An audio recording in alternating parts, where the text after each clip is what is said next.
Figured you're the one with your hands in the till. How'd you pick the lock?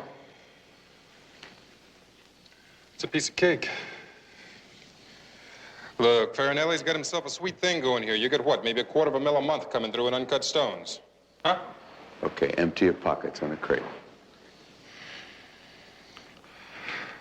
Look, come on, Lee. All I'm doing is skimming a couple of grand a month. Now, I figure I got some bargaining position here, right? I said empty your pockets.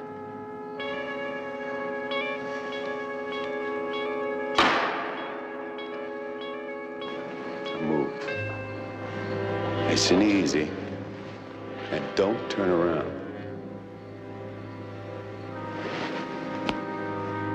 All right, Stevens. Now we're gonna take a little ride to Mr. Farinelli's house. Now move.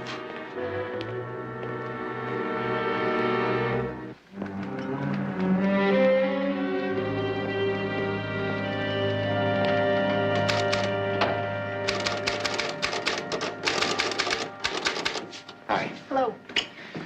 Not finished yet? Oh, just 5 more minutes. What'd you do today? Did you keep yourself busy? No. But they say a ship will be unloading end of next week. Maybe I can get a day or two's work then. Hey, why don't you go pick up some Chinese food at Chang's? Great idea. I'll meet you at the corner, okay? Okay.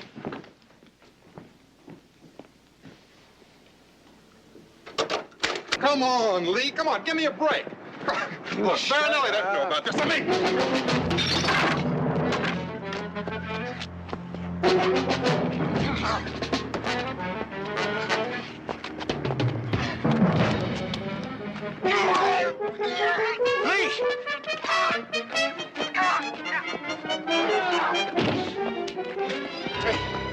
You all right? He hurt you, Lee? I'm okay. I'm okay. Why was he fighting with you? Look, it was just an argument, but I'll take care of it. Now, thanks, Tom. Lee, he's not breathing. I said I'll take care of it. Now, will you just go? Lee, there's blood. I didn't want to hurt him. Will you forget what you saw and go? I was only trying to help. You're right.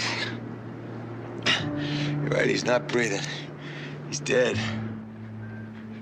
Dead. I didn't mean to kill him. No. Hey, it's not your fault. Yeah, he hit his head. And you were just trying to help me, right? Yeah. Okay, now I'm not gonna let you down. I'm not gonna let them say you were, some dummy and had a little bit too much muscle and they're gonna throw you in a nut house. Now look, I want you to get out of here now and keep quiet. Now go.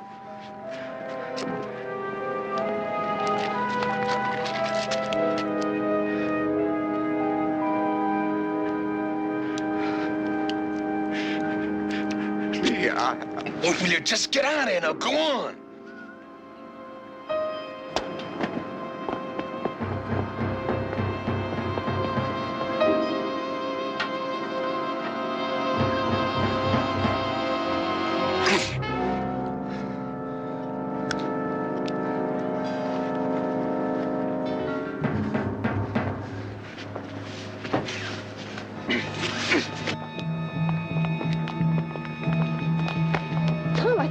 Chang's. You didn't forget, did you? No, I'm going now.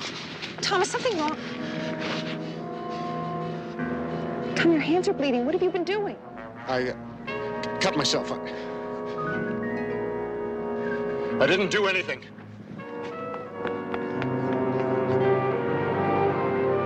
Stand Substantive law defines what is it? The content of the norms of behavior that are to be legally enforced. The content of the norms of behavior legally enforced. Okay, adjective, law. Oh, boy, the things you gotta memorize to be a lawyer. Well, if it helps, keep thinking about all those fat fees you're going to be able to charge once you pass the bar. And the things you'll be able to spend them on. Beautiful girls, expensive yachts, fine cars. Well, that's the business to be in right there. You open your morning mail and you find money in it. The letter's unsigned, and there's $195. Ah, an unsigned letter. Somebody empties their piggy bank to hire a private eye? It's perfectly clear to me, sweetheart. Damsel in distress. It's a silent plea for help. You know, JR, there is one profession you should stay away from. What's that? Well, it's not law. Dear Mr. Jones, a man named John Stevens has disappeared from his job at Farinelli Freight Company Pier. I hope this money is sufficient to employ you to investigate the matter. All right, thumbnail sketch of the sender and I get the job, okay? Okay. Sex of the sender, female, because most desperate females, when they're in trouble, don't know where to lean. Oh, chauvinist. Defend yourself, chauvinist. Okay, piggy bank aspect. $195, not $200. It's a woman who's finding it difficult to make ends meet. Now, for the don't know where to lean sex. Know what I mean, sex? All righty, proficient typist, possibly a secretary. The heading's properly spaced. There are no corrections or misspellings. Obviously not a law student. Let's see, the paper's of good quality. There's a watermark we should be able to trace. I would say odds are 5 to 1. The person is working age. Probably used a company typewriter, not electric, but an old standard. And used company stationery because the heading has been trimmed off. Mm-hmm, that it has. But the thing is, why would he or she pay for what they can get for nothing by just calling the Police Missing Persons Bureau? And that looks like our $195 question. Mr. Farinelli. Now, you wait here. Look, I'm scared, Lee. What if Mr. Farinelli doesn't give me a job like you said, huh? Tommy, I said I'll look after you. That'll be okay.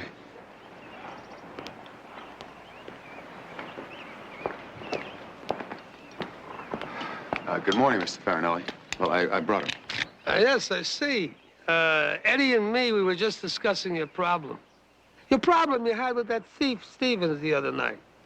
Well, as I told Eddie, I tried to bring Stevens here so you could question him, but the big ape just jumped me. Well, our concern now is that maybe Stevens isn't in it alone, that perhaps he was in it with somebody else who also discovered that we're bringing in the diamonds. Meaning you made a big mistake not letting me handle Stevens. 5 minutes alone with him, I would have had him coughing up the story of his life. We don't have to worry about Stevens working with some other people. He was a loner, Mr. Farinelli. You know it's my nature to worry, Lee. Like that young man, for instance. I worried that you needed his help in disposing of Stevens. Tom thought I needed his help. He saw the guy jump me, and he just came barging in. Oh, that's why you're setting him up with a job on a pier. Because he's a good Samaritan. I want him on the pier so I can keep him close. Because you and Tom were friends when you were boys. And that's a very good reason to want to protect the young man. But it's no way to conduct a business. Okay, but having some insurance is. I mean, Tom thinks he killed Stevens. Now, if it ever comes down to it, he takes the rap, we're all off the hook. All right. We'll see. Young man. Tom, I've seen so little of you since Peggy came to work for me in the office. Yeah, well, I... Now, you'll both be working for me. Now, I hope that pleases you. Oh, boy. Yeah, it sure does. Hey, I really want to thank you, Mr. Barnaby. Thank you, Tom. Look, you can wait outside for Lee, huh? Yeah, I'll wait for you outside. Thank you, sir. Oh, boy, this guy's really lost his marbles. No, he's not dumb. He just can't remember well, that's all. It's an accident. That Vietnam War, his wife Peggy tells me. Yeah, it was a concussion. A mine went off under his Jeep. Well, we must all do what we can do to protect these young men. Now, thank you, Lee. Yes, sir. Eddie, perhaps you could also be of some help down at the pier for the next few days. Keeping an eye on who? Whoever.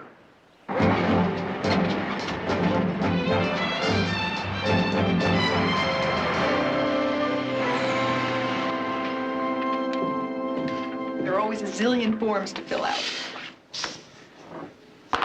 Hey, let's celebrate tonight, huh? Steak and champagne.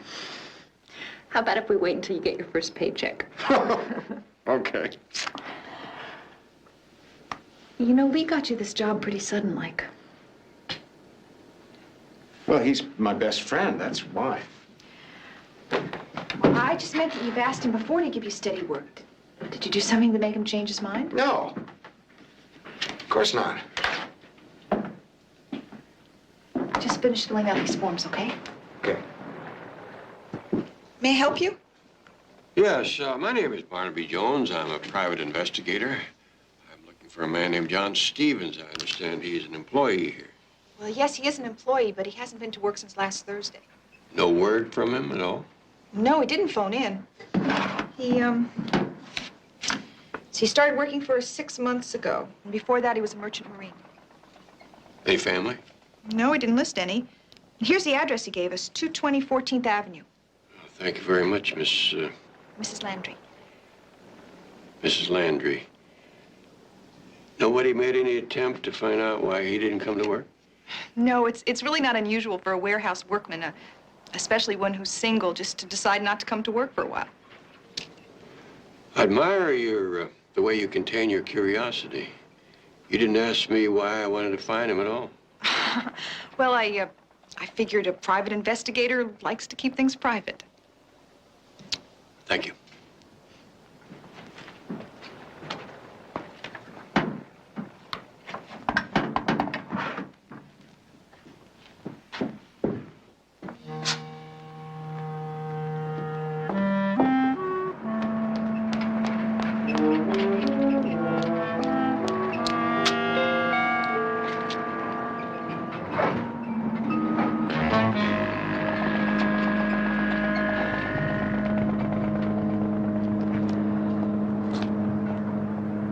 Look, Tommy, there could be 16 reasons why somebody's trying to find out about Stevens.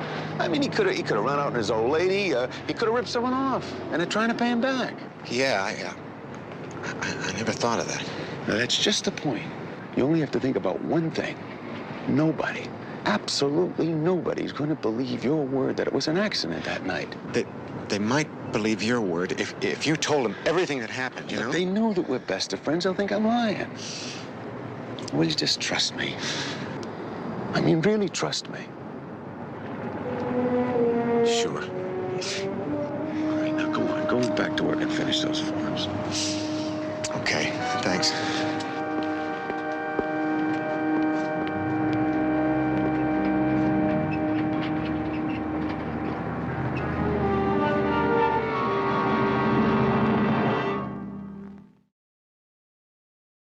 You haven't seen him since Thursday morning. Thursday, yeah, that's the day he was going out to work, and I says, hey, Mrs. Stevens, how about the rent? He says, Cooley dropped dead. Then he smiles and blows.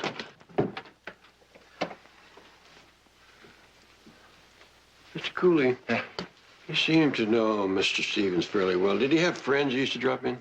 Oh, he had friends, all right, that would drop in. You know, the kind of friends that leave him limping and promising even worse if he doesn't pay up. Loan sharks. Yeah. Was he in debt to them a lot? Well, now, this clown had bet on anything. If he was in the chips at Top City, it didn't make any difference. But you know what? When he hit, he would hit big. Do you mind if we take a little look around? No, go ahead. You ain't gonna find nothing of value in here, but be my guest.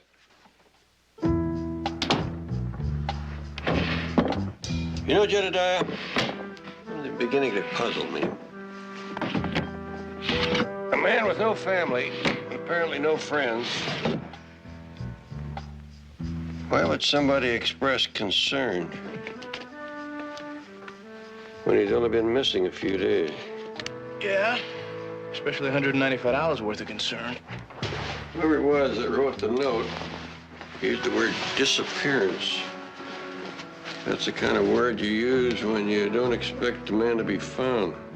Pawn tickets. 3 of them, covering a period of 4 months.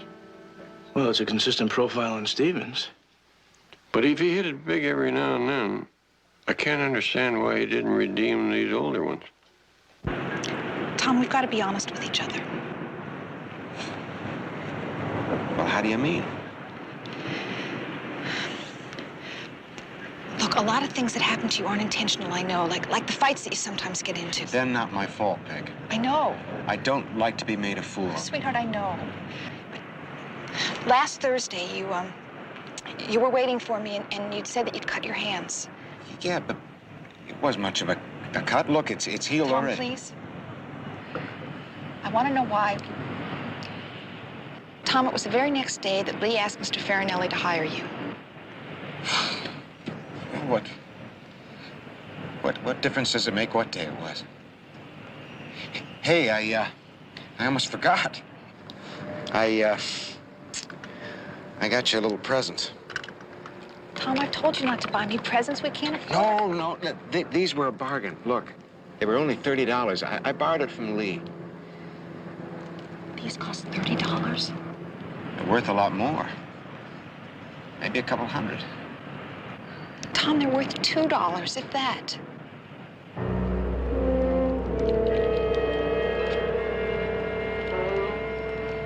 $2, huh? You mean I was cheated? Oh, Tom, I've told you not to buy me things.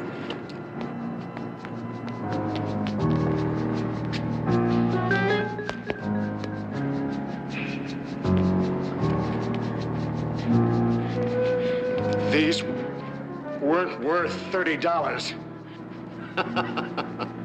Well, everything is worth exactly what you can get, right? I want my money back. But you beat it. Well, you be getting something you're not looking for. I want my... Come on. Want me to part your hair?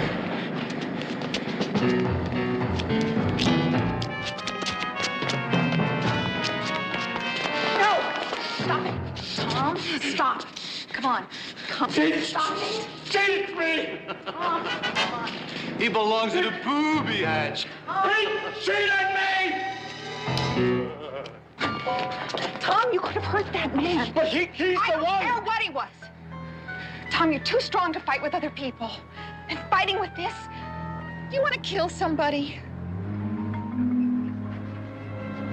Right, he's not breathing. He's dead. Tom? Tom, did you hear me? I gotta go back to work.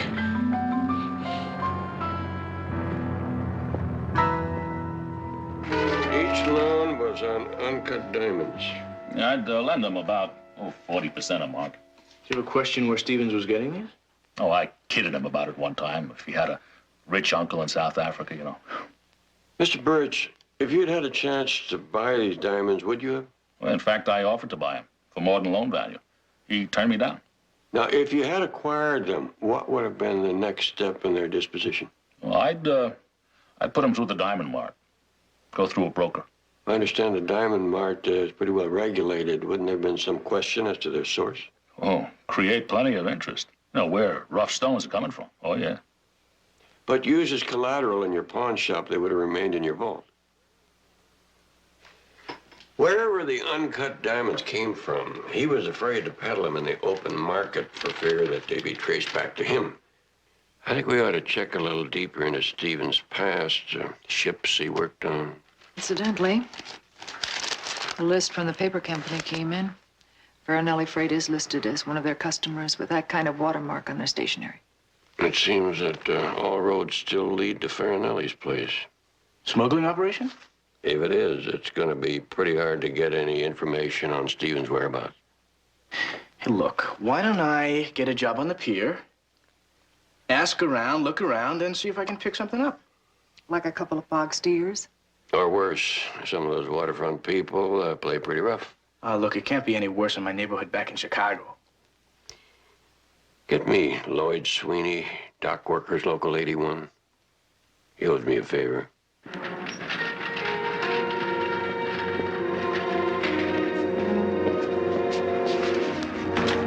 Hiya, Mr. Farinelli. Eddie!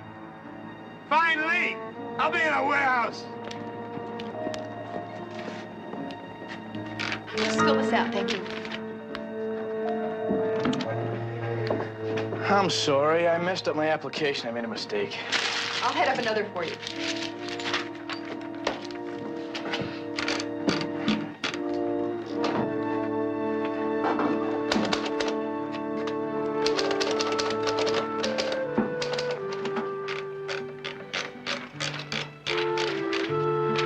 Do you have any idea when I'll be able to start working? Not until tomorrow. If you call me after 5, I'll tell you what gang. Thank you. Yes, sir? Did you know about this Jones? This Barnaby Jones, investigator who has been looking for John Stevens? Yeah, there's been some talk about him. Not to me. Only now do my people say he's been asking around about what ship Stevens worked on. How come it takes until now for me to find this out? I mean, what's a sweat? I figured he worked for a bill collector, or maybe even the Sharks. Or maybe those people in Amsterdam who are looking to get the stones back. Yeah, that's a good possibility. So maybe it is. I mean, what's Jones going to find out? I mean, there's just the 3 of us. Tom Landry makes it 4. And I want it should go back to 3. Oh, Mr. Farinelli, I mean, Tom doesn't know anything about our business. He knows about Stevens. And if this Jones, he should also find out.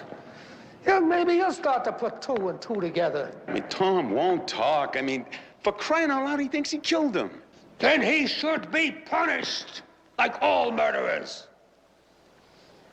Eddie, you'll take measures. Hey, Mr. Farinelli, now, come on, please. I mean, I've known him since he's with kids.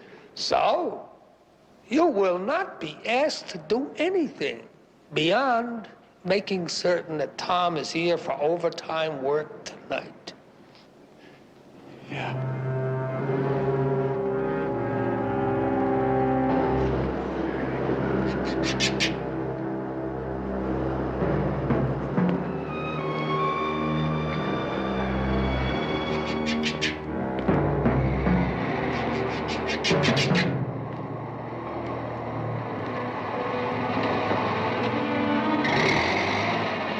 Hey, Eddie, I've been looking for you. Listen, I'm sorry about what happened the other day, you know, losing my temper like that. I didn't... Hey! Come on!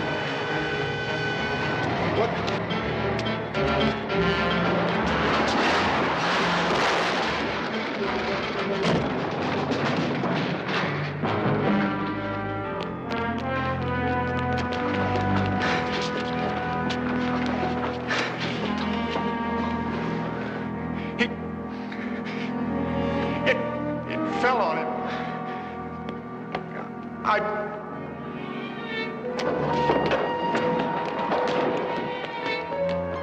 Go on, get the barrel.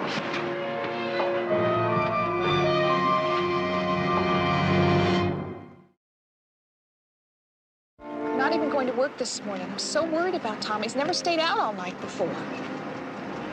If you see him, let me know, okay? Mrs. Landry?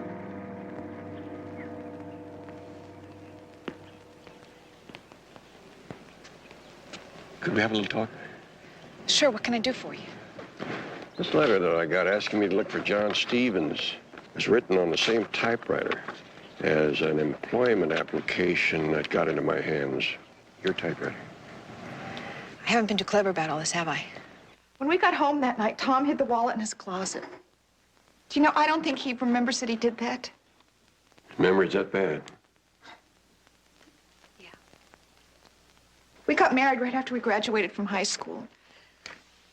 When he came back from the war, he barely remembered who I was. Slowly, things are beginning to get better, but it It's going to be a long time before his memory is anywhere close to being normal. Are the children? No. Tom's about all I can handle. But if he's killed somebody, then he's got to be put away. You feel that whatever it was that happened that night, the foreman, Lee Wallace, was involved? Well, the way Lee's been going out of his way recently for Tom, there's just got to be something going on between them. Well, we'll see what your husband has to say. Can you think of any place he may have stayed overnight? I've been racking my brain, no. Why did you come to me instead of the police? I've asked myself that question. I come up with a pretty ugly answer. Did I hire you in secrecy, hoping that you'd find Tom guilty of something and that he'd be put away and I'd be relieved of all this? That's a pretty awful thing for a loving wife to say. And I do love him. That's the hardest part.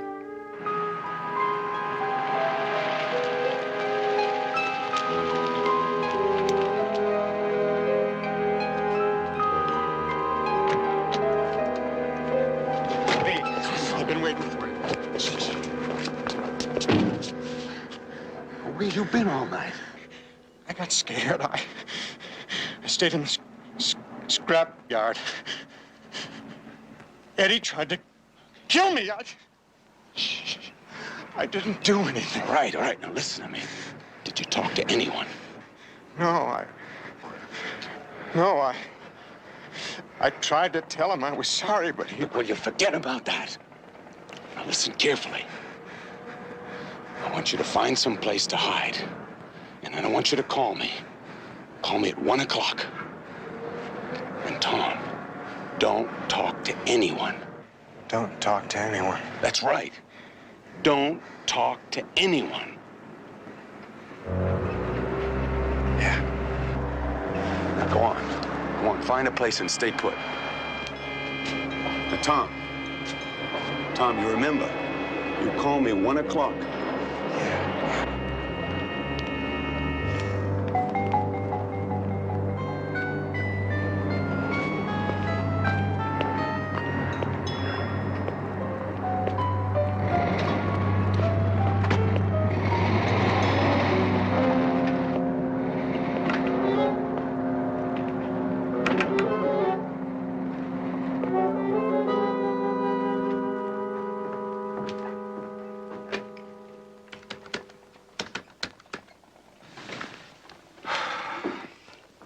Yeah, Mr. Farinelli, please.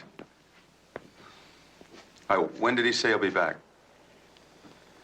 All right, look, have him call Lee Wallace down at the warehouse as soon as he gets back. Yeah, thank you. Mr. Wallace, my name is Jones. As you probably know, I'm investigating the disappearance of John Stevens. Disappearance? He was an itinerant dock worker. I mean, they're here today, gone tomorrow. Well, Mr. Stevens had worked here for 6 months. That's hardly here today and go tomorrow. Yeah, you got a point there. Stevens worked on Thursday night. Did you see him leave that night? Yes. Yes, I'm sure I did. Well, look, Mr. Jones, I've got a shipment to get out, so you'll have to excuse me. I've got to get back to work.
Hey, what are you doing over there? Hey, I said, what are you doing over here? It's part of the overland shipment. Overland shipment? Yeah. The overland shipment is in the zebra section. Oh, yeah. I'm sorry, it's my first day. I made a mistake. Now, make sure it doesn't happen again, or it'll be your last.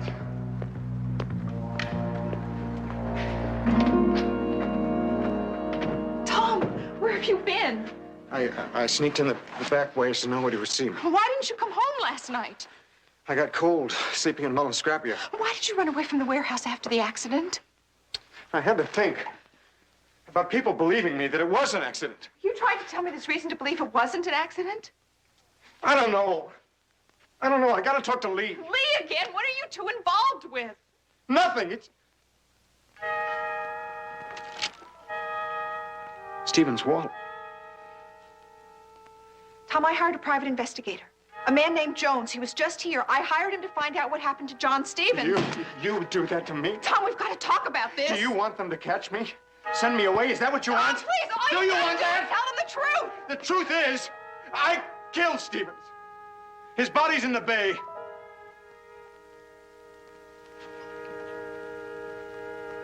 And like last night, it was an accident.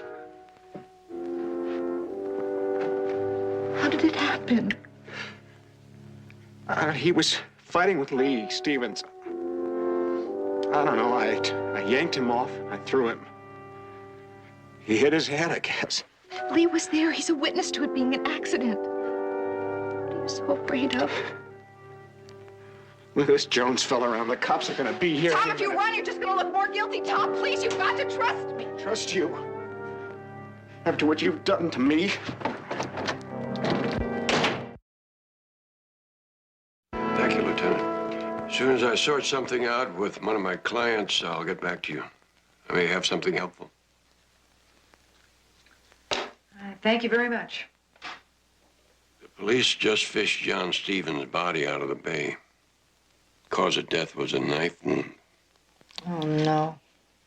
After hearing all about Tom and Peggy Landry and their problems, I was rather hoping for a happy ending. Could you give me a rundown on your phone calls?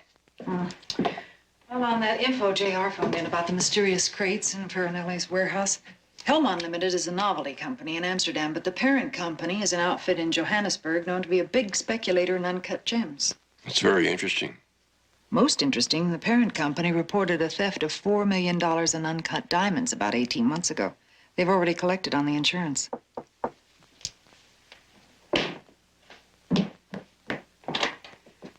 Hello, I'm Mrs. Landry. Oh, yes, please. Come in, Miss Landry. My daughter-in-law, Betty Jones. Nice to meet you. It's a pleasure. Mr. Jones, Tom came home about an hour ago. He got really upset when I told him about you, and he told me that he had killed John Stevens. Did he say why? He said it was an accident, that he must have struck his head. John Stevens died of something more than a blow on the head. The police just fished him out of the bay. Cause of death was a knife wound. Tom didn't say anything about a knife. He was just helping Lee Wallace in a fight, and he just pushed Stevens. I told you Tom's not done. Man, what do you expect him to do? Just stand there and let Eddie kill him? The big mistake was when I let you talk me into giving him a job. Before that, it could have been handled without calling attention to this place of business. I tell you, I could have handled Tom. He does what I say. He does what you say. You say call at 1 o'clock. Do you hear the phone ringing? He'll call. He'll call. No mistake this time, Lee. Look, we'll have rumors that friends of Eddie, they wanted to even matters. You understand, this must be done. See, when a thing is necessary, all quibbling ends.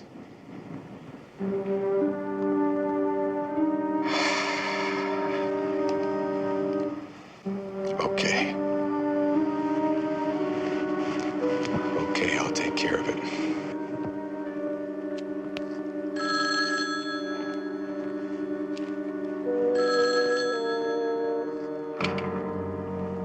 Yeah, hello? Yeah, it's me, Lee. He said to call you. Yeah, where are you, Tommy? I'm at the old amusement park. Okay, the old amusement park. All right, now look, I want you to wait for me at the park. I've got something very important to tell you. Right? Right, kid?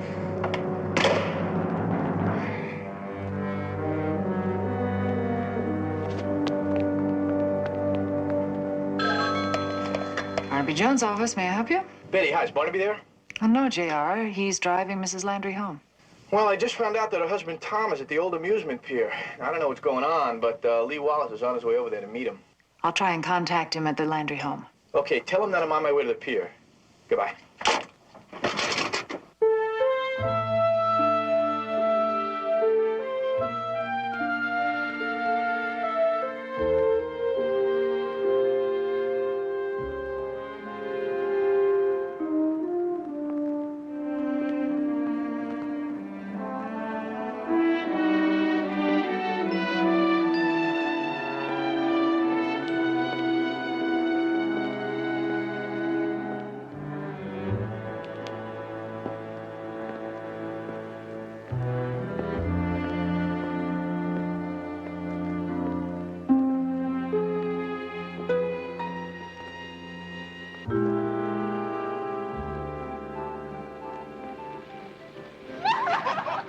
Hold on, Peggy. Come on, hold on. Oh, Tom, it's wonderful. Having fun? Oh, yes. I did it! I did it! You won the Cupid doll. Thank you, Tom. I'll treasure it always. Don't be afraid. Hold on. Oh, we're so high. Hold me tight. Scared? I'll show you who's scared. Come on again. Come on, let's do it. Come on. Woo! Oh, my that God. almost took my breath away. Oh, Tom, I love you so much. And I love you, Peggy. Forever. Forever. Hey, it's like you were asleep on your feet, Tommy. It was so real. Peggy was with me. We were going on the rides. Yeah. Yeah, we had some good times this old park. But Lee, I remembered that night. It's all so clear. The Cupid doll I won for Peggy. Lee, I'm remembering a night that happened years ago. So you remembered. Come on, big deal.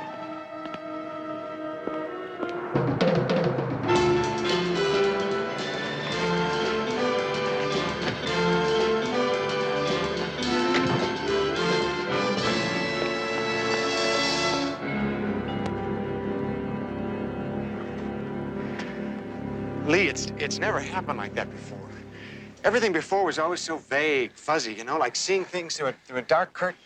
Hey, It's Tom, the first Tom, listen to me. I gotta explain something to you. You see, me and Mr. Farinelli, well, he's been using a warehouse to bring stuff in from out of the country. Uncut diamonds. You mean he's smuggling diamonds past customs? Yeah, more or less. It's so complicated, I can't explain it. It's just millions of dollars involved, and, oh, somebody already collected insurance on it, and... You shouldn't be mixed up in something like this. Yeah, tell me. You know, sometimes you get one foot in quicksand, and the other one just follows, you know? What's that for, huh? You see, it was me that killed Stevens, not you. Yeah, I knifed him before you even touched him. You just got yourself involved in the middle of everything, Tommy. So you gotta kill me. Tommy, I ain't got any choice, Tom. I have no choice. Wallace!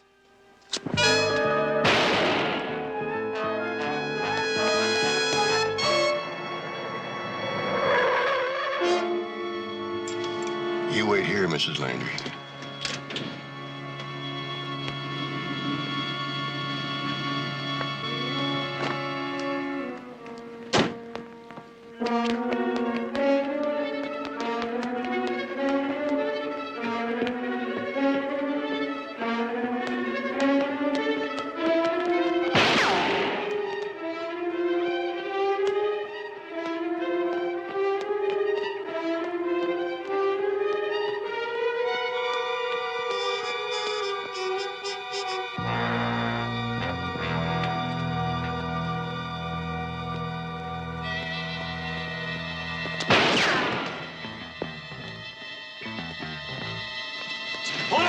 Boys!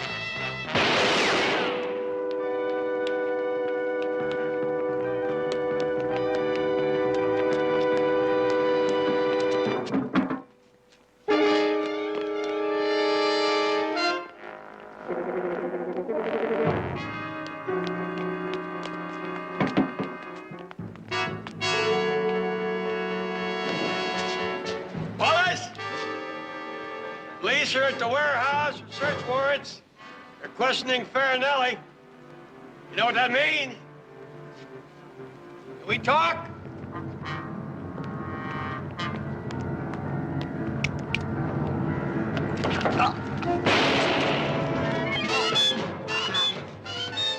You animal. You're nothing but an animal. Tom!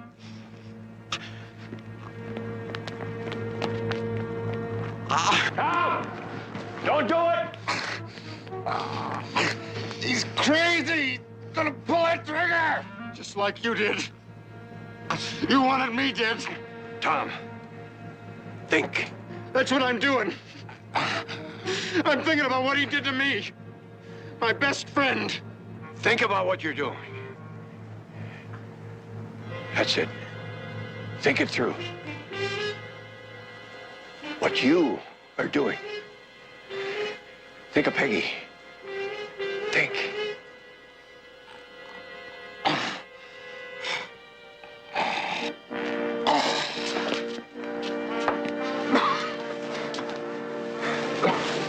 How bad is it? I'll be all right. Call an ambulance.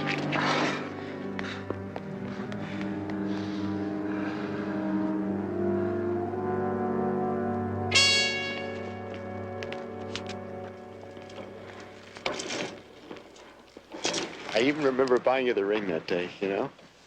And it was after I won you that Cupid doll and we were walking to the beach that you said yes. Do you remember? Oh, I remember. I'll be back in a minute, okay? Yeah, sure.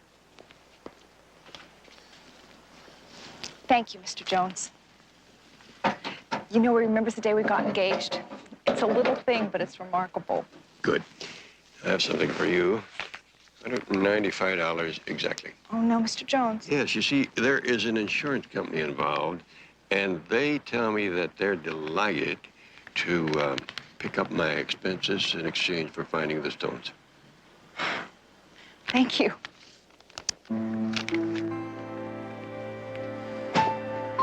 Barnaby, is it really true about the insurance company picking up the tab? Sure, as soon as I have a little talk with them.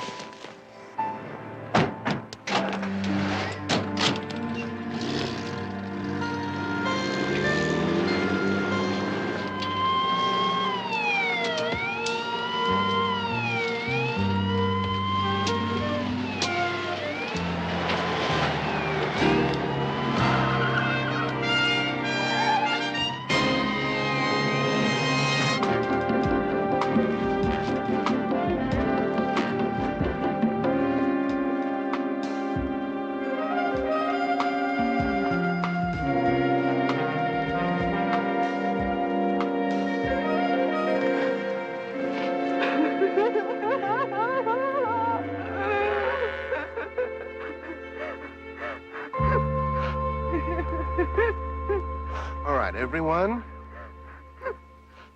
Open your eyes. Lorraine, what are you feeling? I think you're all very cruel.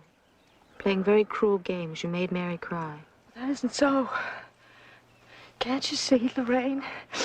Ever since Charlie died, I never thought I'd be able to reach out to another human being. You know why you can't see it? You're uptight. You're afraid to have a man touch you. Lorraine. I'm exhausted with all this. Well, that's the whole point. Doc keeps the therapy going around the clock all weekend long. So we're too tired to keep our defenses up.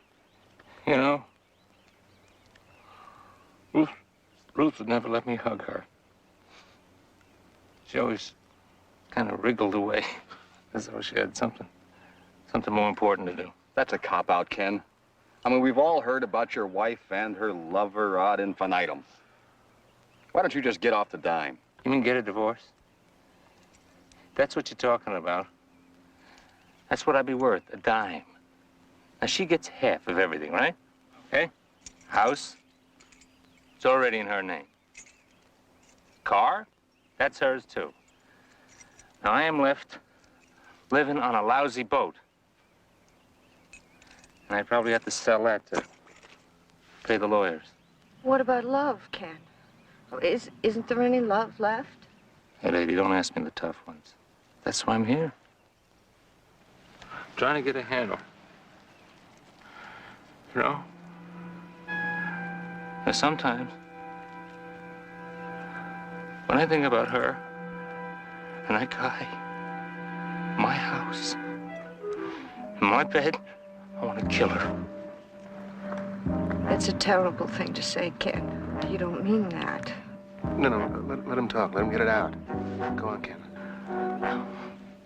You can do that here without being ashamed of how you feel. That's why we're here.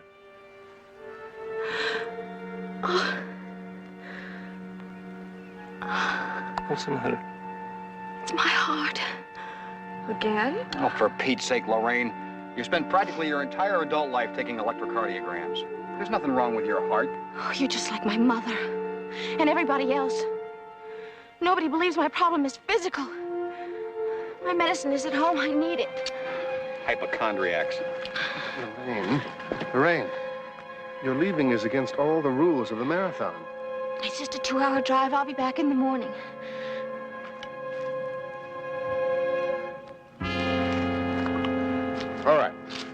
All right, everybody up. We'll try a new game. Let's make a circle.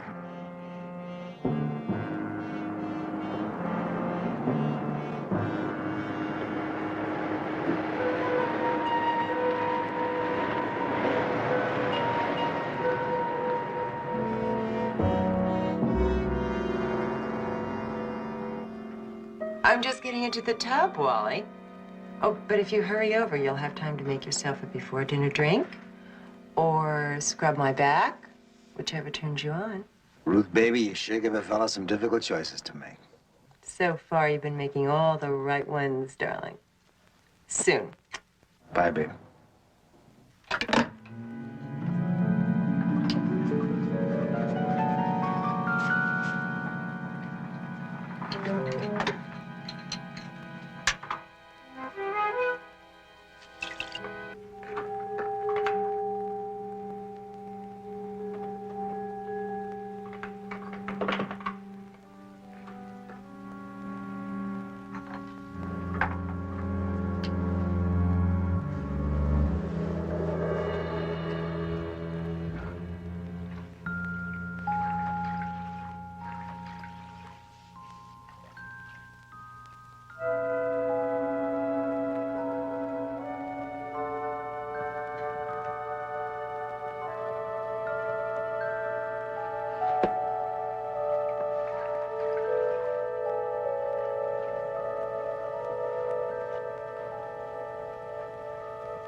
Who the hell are you?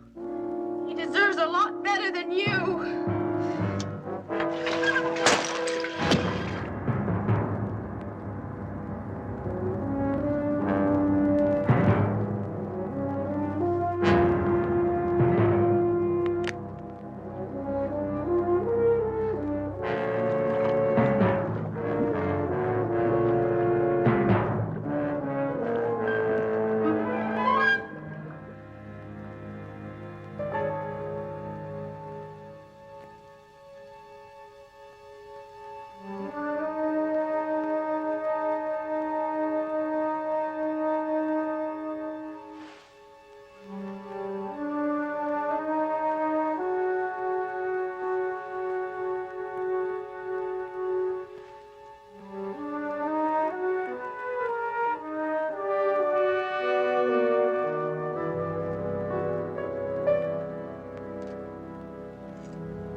Look, take messages, huh? I'll be staying in the boat at the marina if anybody needs me. Okay.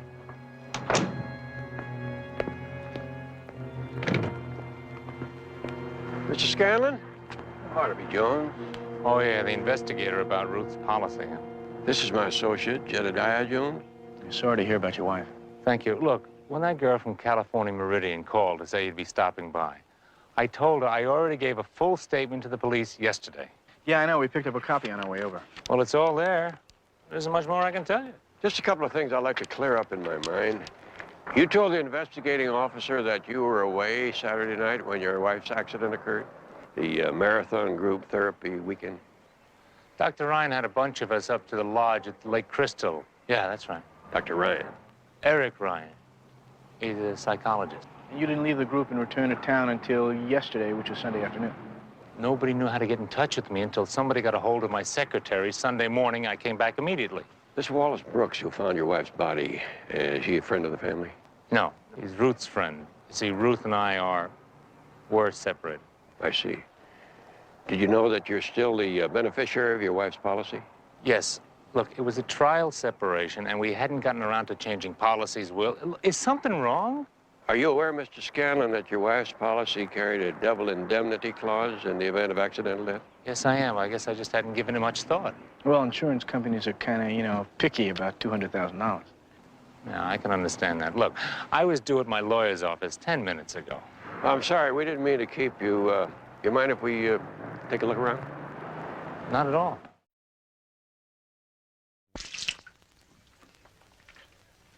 You see, Mr. Jones, ordinarily, it's hard to slip on one of these mats. Except Mrs. Scanlon used so much of that bubble bath powder, it made it slippery. I warned her if she used too much of that powder, she was going to break her. I warned her. Do you mind if I see for myself? What do you mean? Pour a little of powder in there. Let me see how slippery it gets. Where is it? It's not here. The bottle's gone. She always kept it right there on the edge of the tub. Did you clean up in here after the body was removed? Oh, no. I couldn't bring myself to touch anything. Gives me the creeps being here even now. Well, there's no bath towels in here either, but the police didn't take anything. Funny. I put up a fresh towel for the missus right before I left for the night. There's nothing in here.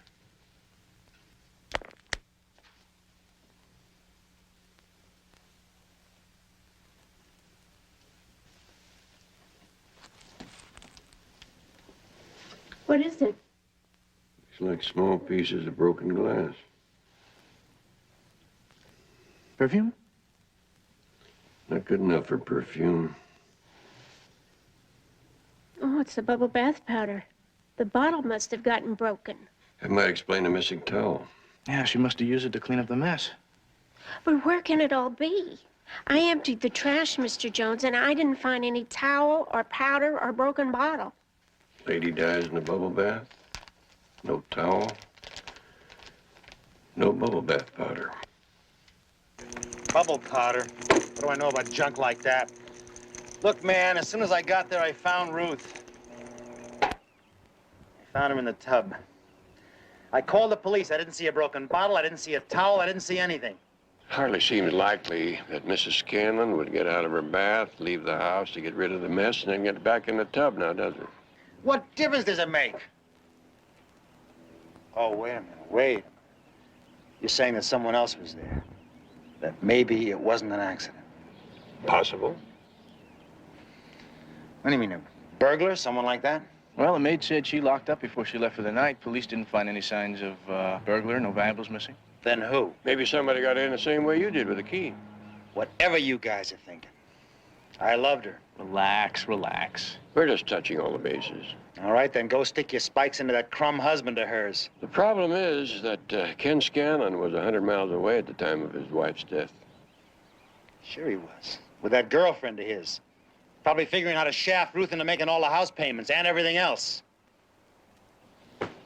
Well, they got it all now. He has a girlfriend. Who would that be? She was supposed to have been a friend of Ruth's. Some friend. Ken and Ruth had this big fight, and the way that gal acted, it was easy to see whose side she was on. Remember her name?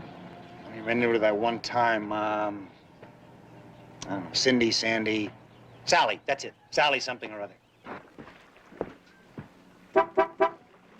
Ken? Hi, Sal.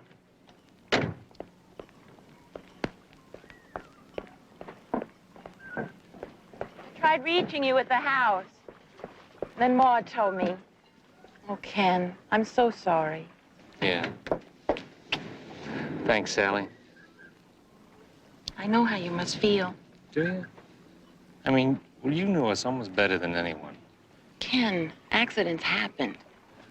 I used to think it. I even said it once.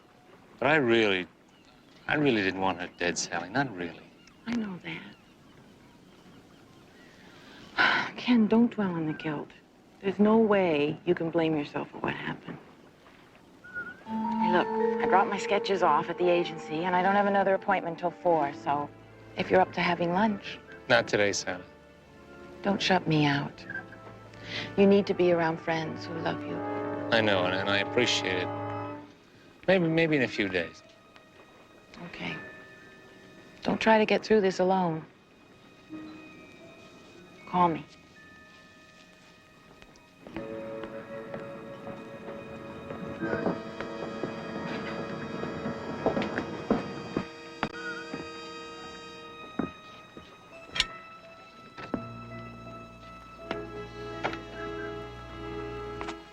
She's pretty, Ken.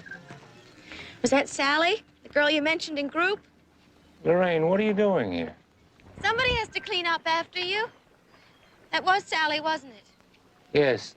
Now, look, I appreciate you wanting to help. But like I told you on the phone last night when you called, Oh, the police were there. I know that, well, that you couldn't really be yourself. Lorraine, look, what happened between us last week? Kenneth, it was beautiful. I had to bite my tongue to keep from telling everybody at the marathon weekend about it. I'd always dreamed it would happen. Two people finding each other. And until I ran into you at the Red Sail last week, I'd almost given up. Well, we were both a little high, and I was at loose ends and lonely, and I just had another argument with Ruth. There's something I didn't tell you.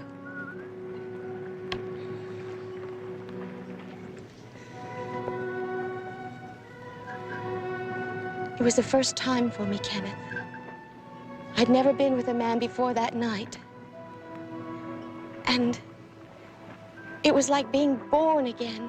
Lorraine, what I'm trying to say is, last week was last week. Don't make me angry, Kenneth. If there's one thing I hate, it's gratuitous cruelty. I'm sorry. I guess I'm tired. Nothing's in focus. Of course you are. And I really don't know why you're going on this way. You wanted to be free, didn't you? What kind of thing is that to say? Well, you said it yourself. At every group session, you complained about what a divorce from Ruth would cost, and now you don't have to worry about it anymore. That was just an exercise in working out your feelings. That doesn't mean I go out and kill her. I know. You're really a very fine person, you know that? And if Ruth hadn't drowned, you would have gone on the way you were, suffering. Drowned? Where'd you get that? Well, she died in her bath, didn't she? Yes, but only the police and Maud know it was from drowning and not from hitting her head when she fell. I guess I just assumed it. Look, I know you have a lot of loose ends to pull together, so I'll call you tomorrow.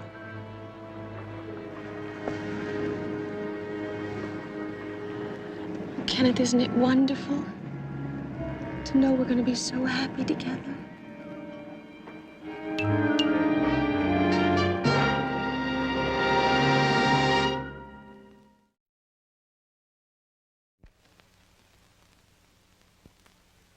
And this is Sunday afternoon, I believe, just before Ken got word of his wife's accident. Excuse me, that's my next patient. I'm sorry, Mr. Jones, I can't talk with you anymore. All right, Doctor, you've been a great help.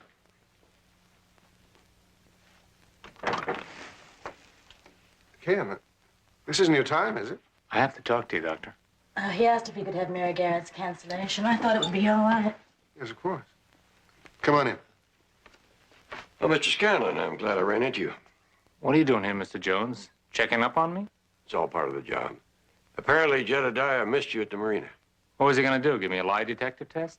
No, but there are a couple of questions that popped up that require answering. Like what? Well, for one, apparently there was someone in your wife's house between the time the maid left and the time that Wally Brooks found her body. What's that gonna give you? Could have been one of her friends dropping by. Sally, maybe? Sally Delphine? Delphine. It's your last name. It's the reason I sent Jedediah to find you. And her address. 322 Valero Village Road. But I don't think it could have been Sally. She and Ruth were on the outs. Well, never can tell about friends. Thank you.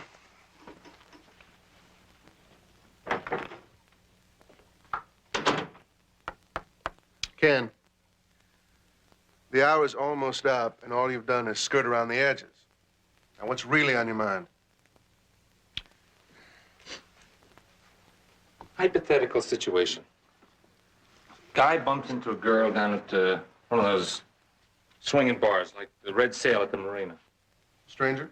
Well, not exactly. A few drinks, some small talk, and it's off on a midnight cruise. Just a cruise? Well, let's say the guy is not exactly a monk. Then call it what it is. Okay, casual affair, but turned out to be not so casual for the girl. And she made a big thing out of it, like Romeo and Juliet stuff. It happens. Someone lonely, desperate, fantasizes more out of a situation than there really is. This guy could handle that. But say he's been mouthing off. He's angry.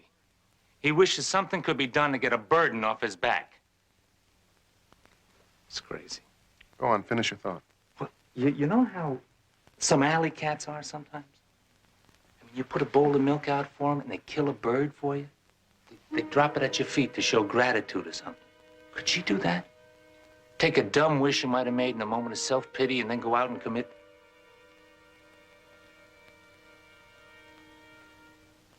Who's the girl? My mind's mush. I may just be imagining this. Ken, is this something the police should know about? I can't say just yet. Let me get my head together first, huh?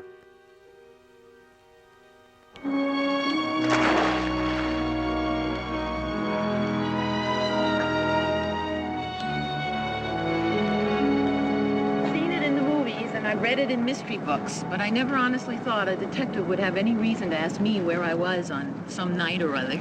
The night was Saturday, to be exact, between 7 and 8. It could be a big help.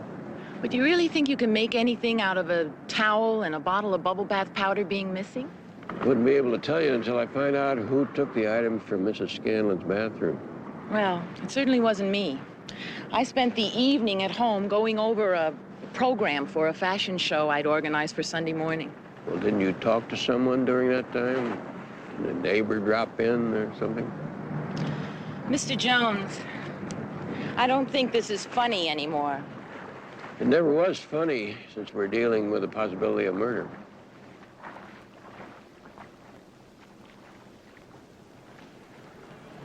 I spoke to no one. I saw no one. Is that all? No, there's one other thing that I'm curious about. I understand that you and Mrs. Scanlon had a fight recently. You want to talk a little about that? How did you know? Oh, yes, I remember. Ruth's boyfriend was there. I understand what you fought about was Mrs. Scanlon's husband. Yes. But it wasn't the way Wally Brooks probably made it sound. I felt Ruth was being unreasonable about Ken, bleeding him the way she was. And I didn't mind saying so. Isn't that a little chancy, friend stepping in between a feuding husband and wife? Or was your stake a little more personal? I guess it does show, doesn't it, Mr. Jones? You were in love with Ken?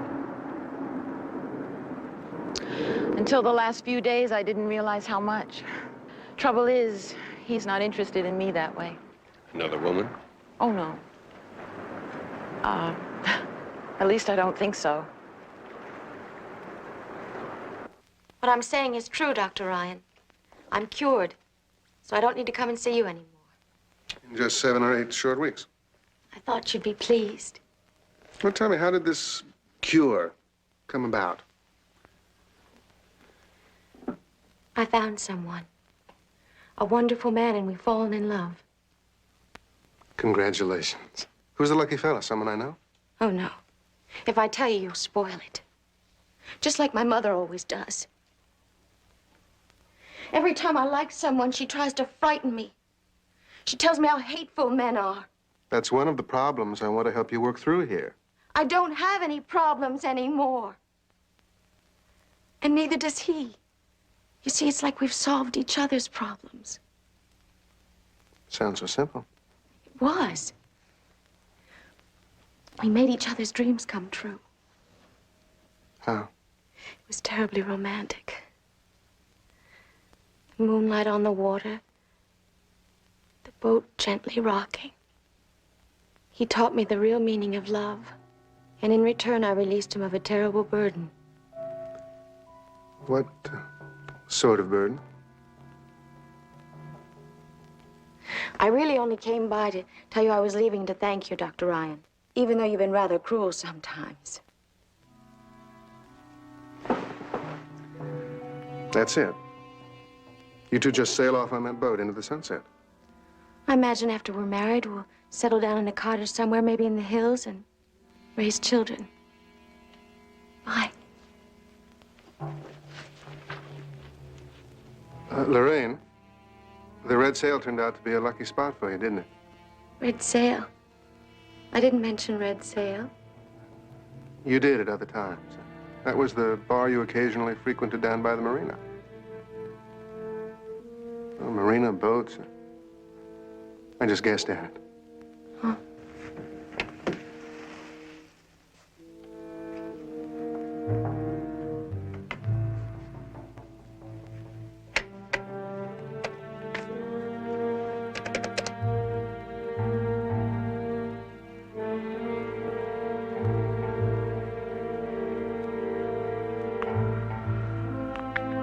Barnaby Jones Investigations, may I help you?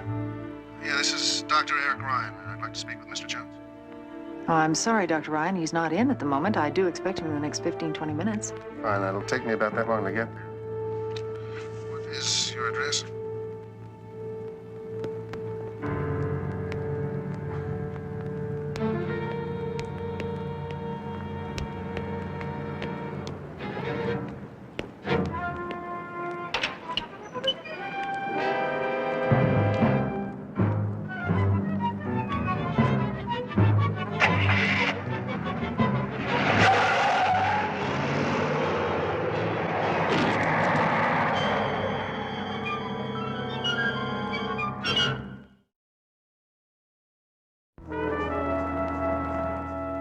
I just can't believe anybody would intentionally harm the doctor.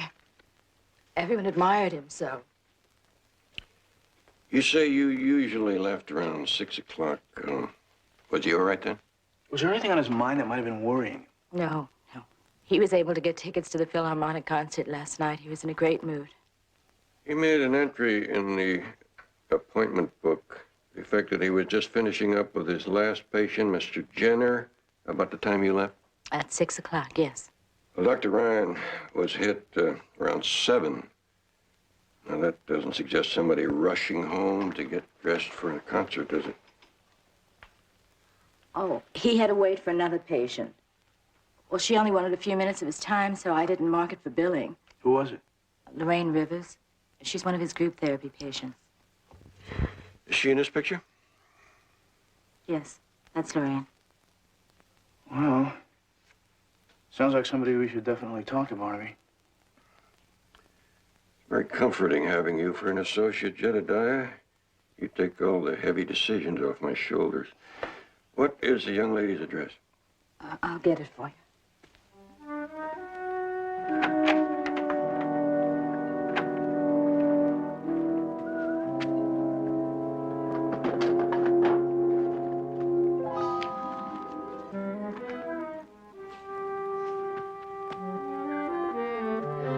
Hello, darling. How do you like your eggs? Over easy or well done? You said you were going to call first, Lorraine. Did, but you've been out. You hungry? I bought lots of yummy things. Do you know about this?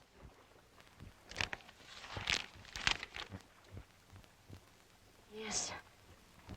Isn't it terrible? Life is so unpredictable. That's why we have to make the most of it. Let's see, did I leave anything out? Coffee, tea? For me. The night Ruth died, you left that marathon late that afternoon with that phony heart attack. Phony! Kenneth, you're the last person I'd expect to hear that from. You get a lot of sympathy mileage out of that imaginary heart condition, don't you? And it also turned out to be convenient. It got you to Ruth's place without anyone being the wiser. I went home for my medicine. For these. Look. There's a detective named Jones. He thinks that somebody was in that house before Wally Brooks found the body. It was you, wasn't it? Using the keys you must have taken from my jacket. That's why I couldn't find them. Why are you saying these things to me? Don't you remember? You found your keys under your car seat where you dropped them. That's exactly where I found them. Where you dropped them after you came back from killing Ruth. Well, I'm starved, even if you're not. What right have you to be so outraged? You wanted her dead, didn't you? You wanted to be free. Not that way. Don't you see, Kenneth? I did it for us. We can be married now. At first, I couldn't even make myself believe it. I even asked Dr. Ryan if such a thing was possible. Well, that's why he asked me all those questions. You saw Ryan after I did? You shouldn't have done it, Kenneth.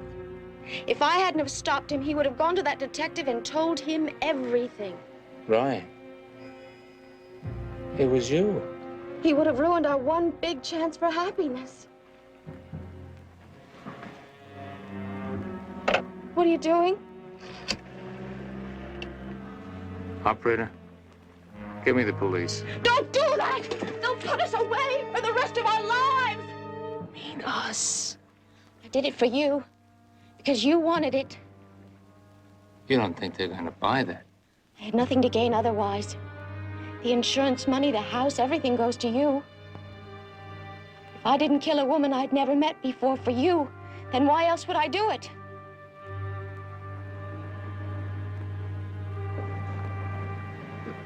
No. Sir? No, it was a mistake.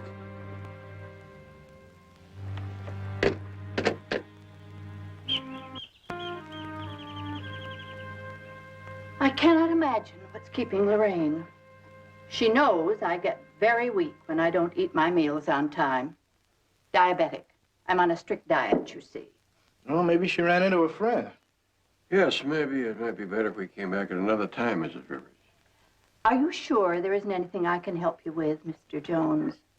Well, like I said, it's about a meeting Lorraine had with Dr. Ryan. Well, I don't wish to speak unkindly of the dead. But in my opinion, all those people that tinker with the mind are charlatans, pure and simple. Then you didn't approve of her seeking help? It made her more of a hypochondriac than she is. The last time they got together, she rushed home with another one of her attacks. Talking about the marathon session in the woods? I warned her about spending all that time with those mixed-up people. You say rushed home. Was that Sunday evening? No, that was Saturday evening. Then she turned around and went right back up there Sunday morning. Mother, whose car is that parked outside? Oh, they're here about Dr. Ryan's accident. Mr. Jones and JR's fine. Dr. Ryan's accident. I'm really sorry about that, but I don't see how I can help. Well, as far as we know, you were the last person to see him alive. You have any idea why I made a call to our office? Well, he didn't make any calls while I was there. Then it wasn't a session. I left after only a few minutes. You mind telling us what you talked about? I decided to tell him that I was giving up therapy. You'll be happy to hear that, Mother. Indeed I am. Did it have anything to do with why you left the marathon Saturday night? Oh, no, that was something else. I had to come home to get some medicine that I was out of. And you certainly made a racket doing it. You should be quieter when you come in that late, dear. How late was it? Well, it takes nearly 2 hours for the drive, and I left the group around 5. Well, that would mean that your mom went to bed just before 7. Mother usually dozes off right after dinner. So you see, I didn't get home as late as she makes it sound. Are there any more questions? Yes. Are you aware that the bandage is about to come off your knee? Thank you. There is one other question. How well do you know Ken Scanlon? Ken who? The guy in your group. You know, whose wife died of an accident. Oh, we know each other by first names mostly. No, I hardly know him at all. Well, thank you very much. Goodbye, Mrs. Reaver. Goodbye. We'll find our way up.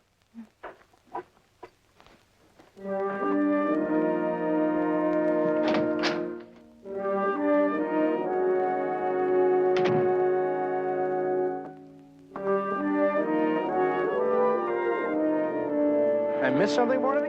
You know what stumps me is what reason the killer could have had for removing the broken bottle from Mrs. Scanlon's bathroom. Well, maybe the killer didn't want to leave any trace of having been there. Nah, Ruth Scanlon could have broken the bottle herself.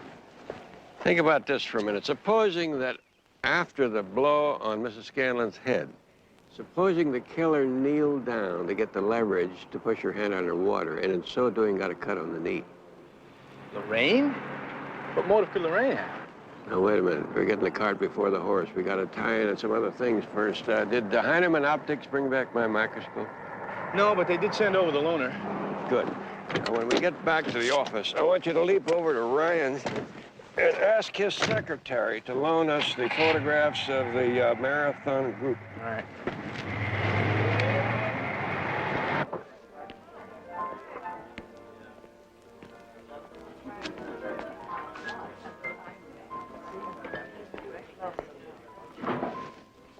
Ken?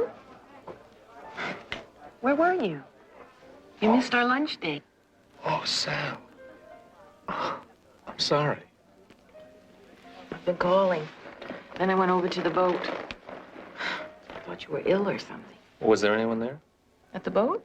No. Should there be? No. I just thought there was another boat owner who wanted to borrow something. You're not in any trouble, are you? Because of that detective who's been investigating the accident? It's a long story, Sal. Can't explain now. Okay. I'm the patient type.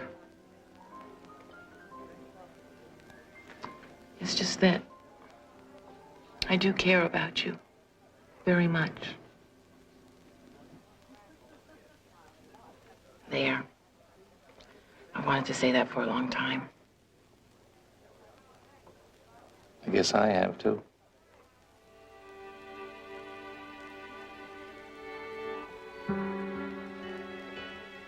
That's all I really wanted to hear.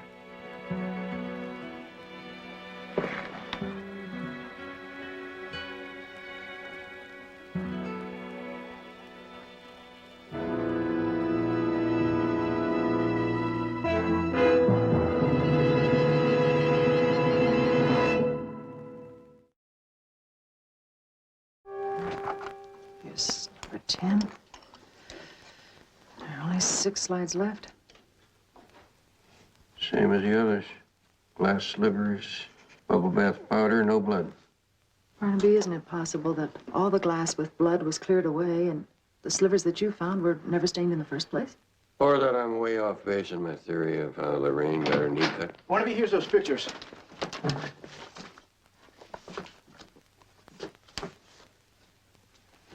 Yes, now, according to Dr. Ryan, this one was taken on Saturday, this one on Sunday. You notice the difference? Bunch of people. I noticed it when I first saw him, but I didn't connect it with anything. On the picture taken on Saturday, Lorraine does not have a bandage on her knee, but on Sunday she does. Oh, yeah? Well, that would mean that between the time these two pictures were taken, she cut her knee. The only thing is, we haven't been able to place her knee in Mrs. Scanlon's bathroom. I think we can now, Barnaby. Blood? Take a look. Well, I don't see what difference it makes, even if that is Lorraine's blood type. Lots of people have the same blood type. You know, he's right, Barnaby. It's all very circumstantial. Yeah, but it might be just enough to scare up a killer.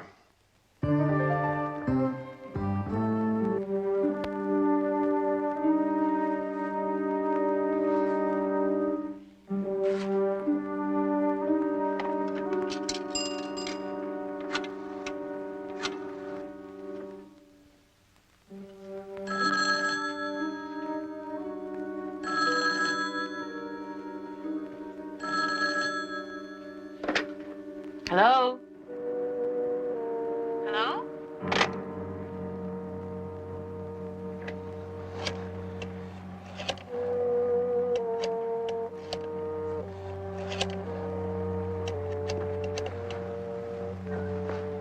Mr. Scanlon? Oh, it's you. Come on in.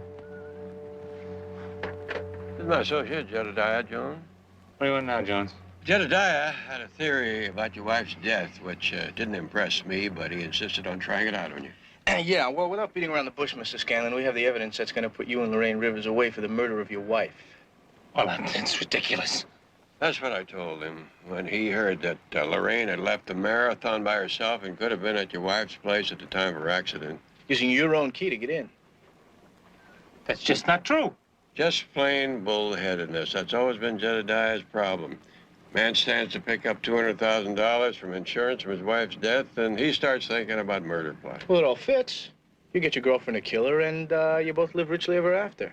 You almost had me convinced, at least enough to try it out on the police, but we wanted to try it out on you first. Okay. Okay.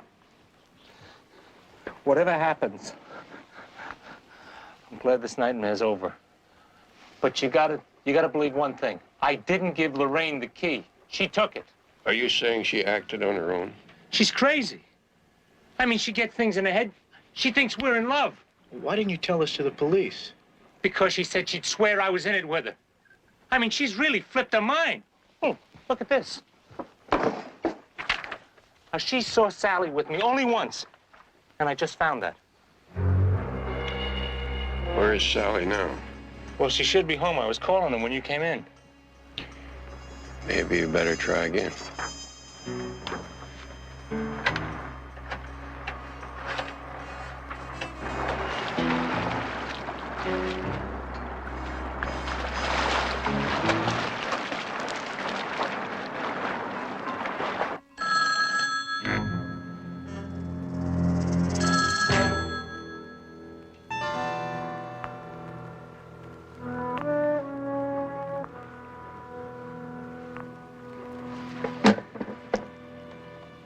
Does Lorraine know where Sally lives? I don't know. I can't find my address book. I think we ought to get right over there.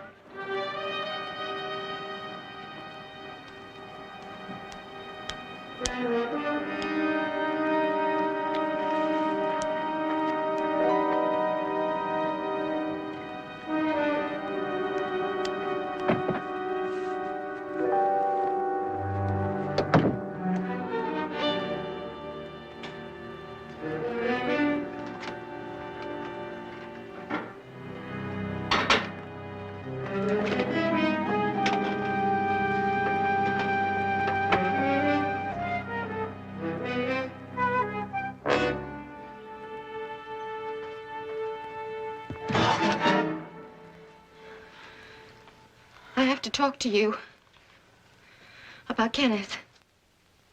Who are you? You can't have both of us. You're gonna have to give him up.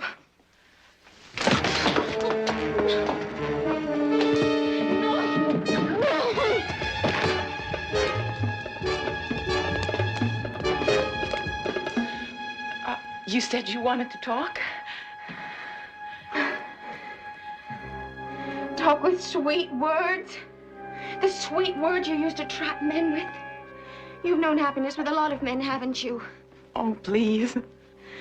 I bet there's one joy you haven't known. That delicious moment of being with the one very, very special man you've waited for all your life. And you can't have him. Go to a phone and call the police. Sally! Sally! Watch it. You get out of here! Sally! Lorraine, you don't want to use that knife, do you? I'll kill anyone that comes between Ken and me. Like Ruth? Dr. Ryan? Kenneth understands that, don't you, Kenneth? Stay back. It's all been for nothing, Lorraine. Ken doesn't love you the way you love him. Yes, he does. I know he loves me. Tell her, Ken. Don't listen to him, Kenneth. He's just like all the others. Ken. Yes, Mr. Jones is right. No. It's like I told you before. That night, it meant nothing to me. You're lying. You're just saying that because he wants you to. I didn't mean to hurt you. But I didn't love you either. It's all your fault.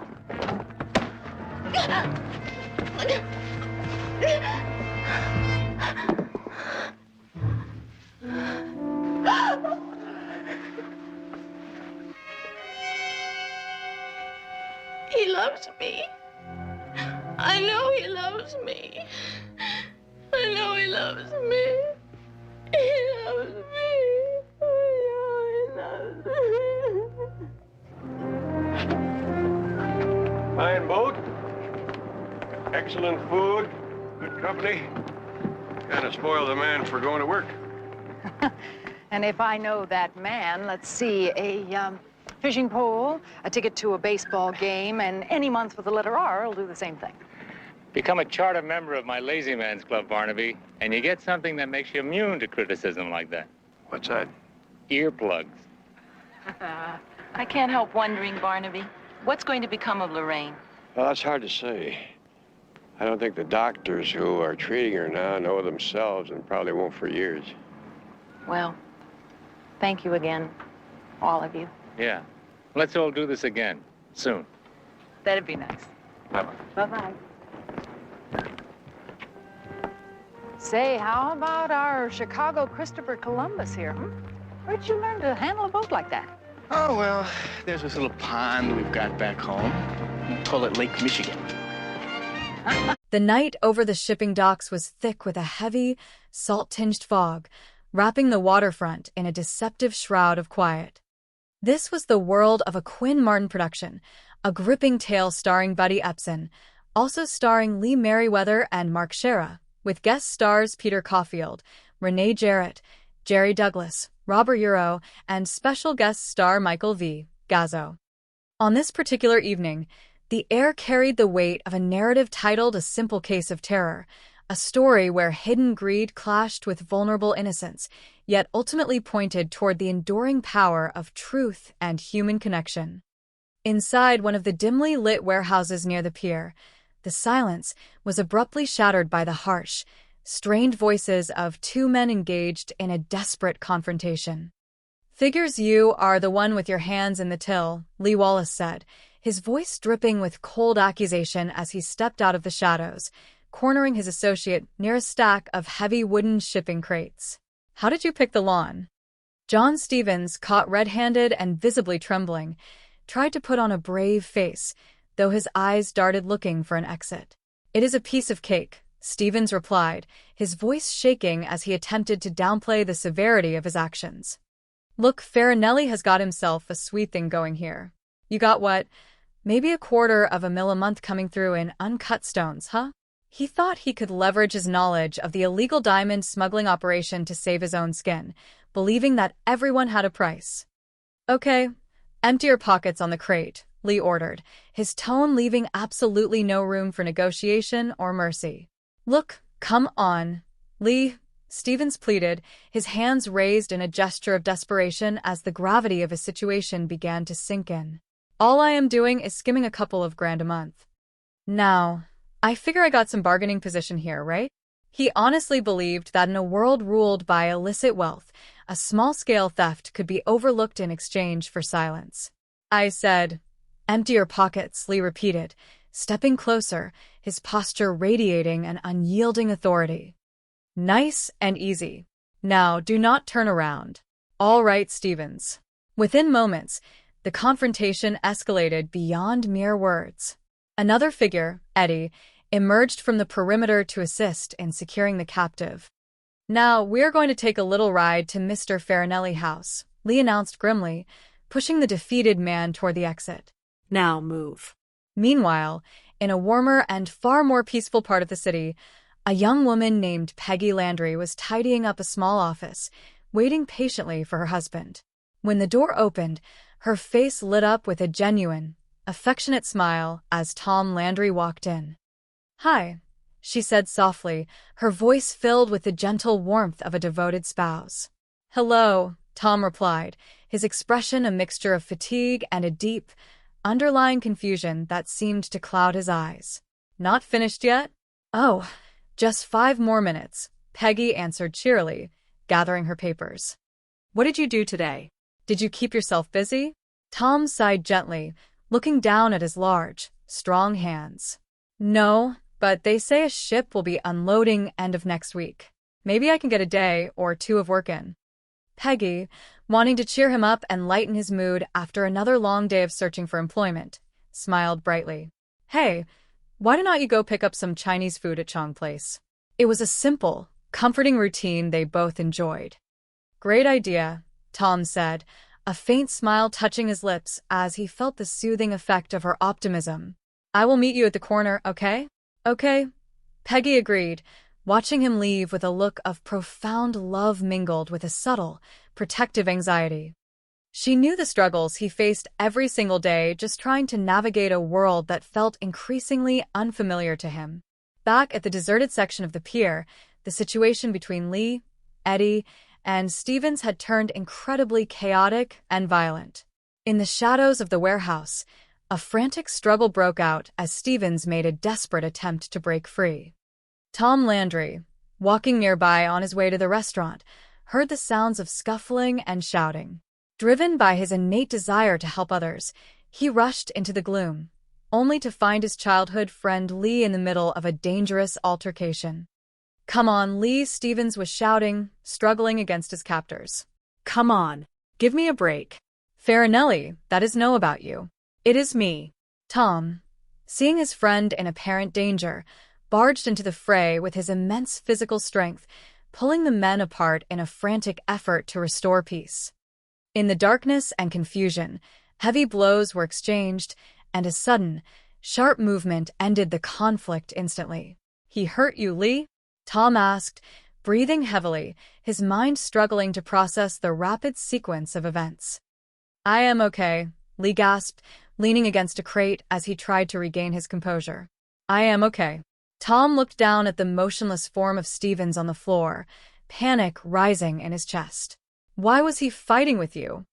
"Look, it was just an argument, but I will take care of it," Lee said quickly, his voice tight with an urgency that startled Tom. "Now, thanks, Tom." Tom knelt beside the fallen man, his large hands trembling as he checked for a pulse. "Lee, he is not breathing." Lee stepped back, his eyes narrowing as he realized how he could turn this terrible accident to his own advantage. "I said I will take care of it," Lee insisted, his voice sharp. "Now, will you just go?" "Lee, there is blood," Tom whispered, his heart hammering against his ribs as a deep sense of dread washed over him. "I did not want to hurt him. Will you forget what you saw and go?" Lee urged, pushing Tom toward the door. "I was only trying to help," Tom said, his voice cracking with emotion as he felt the walls of his fragile world closing in. "You are right," Lee said, playing upon Tom's vulnerability. "You are right. He is not breathing. He is dead." The word echoed in the empty warehouse like a thunderclap. "Dead?" Tom repeated, horror-stricken. "I did not mean to kill him." "Hey, it is not your fault," Lee lied smoothly, constructing a narrative that would bind Tom to him through fear and guilt. "Yeah, he hit his head, and he was just trying to help me, right?" Yeah. Okay now. Now, I am not going to let you down. I am not going to let them say you are, some dummy and had a little bit too much muscle, and they're going to throw you in a nut house. Lee knew exactly which buttons to push, exploiting Tom's deepest fears of being institutionalized due to his war injuries. Now, look, I want you to get out of here now, and keep quiet. Now go. Lee, will you just get out of here now? Go on. Tom, completely overwhelmed and unable to think clearly, turned and fled into the night, his mind spinning into absolute darkness. A short while later, Peggy was waiting at the designated street corner, holding her coat tightly against the evening chill. She saw Tom approaching, his movements stiff and his face pale beneath the streetlights. Tom, I thought you were going to Chong Place, she said gently, noticing his erratic behavior. You did not forget, did you? No, I am going now, he mumbled, not looking her in the eye. Peggy stepped closer, her maternal and protective instincts instantly flaring up as she reached out to touch his arm.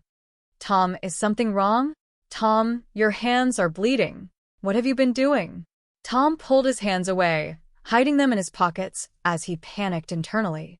I cut myself, he stammered, his voice devoid of its usual warmth. I did not do anything. Peggy stood on the sidewalk, watching him walk away, a heavy weight of worry settling deep into her heart. She knew something profound and terrifying had occurred, something that Tom's fragile mind was desperately trying to conceal. The following morning, in a quiet, sunlit room across town, young J.R. Jones was sitting at a desk surrounded by heavy legal textbooks, diligently preparing for his future career.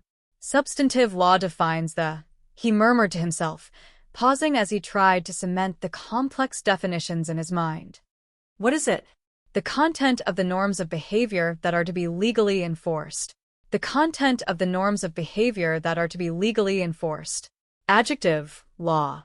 Oh, boy, it seems you have got to memorize to be a lawyer. His cousin, Betty Jones, looked up from her own work with a supportive and amused smile. Well, if it helps, keep thinking about all those fat fees you are going to be able to charge once you pass the bar. She cheered him on, offering a light-hearted perspective. And the things you will be able to spend them on. Beautiful girls, expensive yachts, fine cars. At that moment, the seasoned and legendary private investigator Barnaby Jones walked into the room, holding a freshly opened piece of mail with a look of intriguing amusement on his weathered face. That is the business to be in right there, Barnaby remarked dryly, gesturing with the letter. You open your morning mail, and you find money in it. The letter is unsigned, and there is $195. J.R. leaned forward, his curiosity instantly piqued by the mystery. An unsigned letter. Somebody empties their piggy bank to hire a private eye? Barnaby smiled, his sharp intellect already analyzing the subtle clues left by the mysterious sender. It is perfectly clear to me, sweetheart. Damsel in distress, a silent plea for help. You know, J.R., there is one profession you should stay away from. What is that? J.R. asked. Well, it is not law, Barnaby joked gently, before turning his full attention to the text of the letter. He cleared his throat and read aloud. Dear Mr. Jones, a man named John Stevens has disappeared from his job at Farinelli Freight Company Pier. I hope this money is sufficient to employ you to investigate the matter. J.R. sat up straighter, eager to prove his own analytical skills.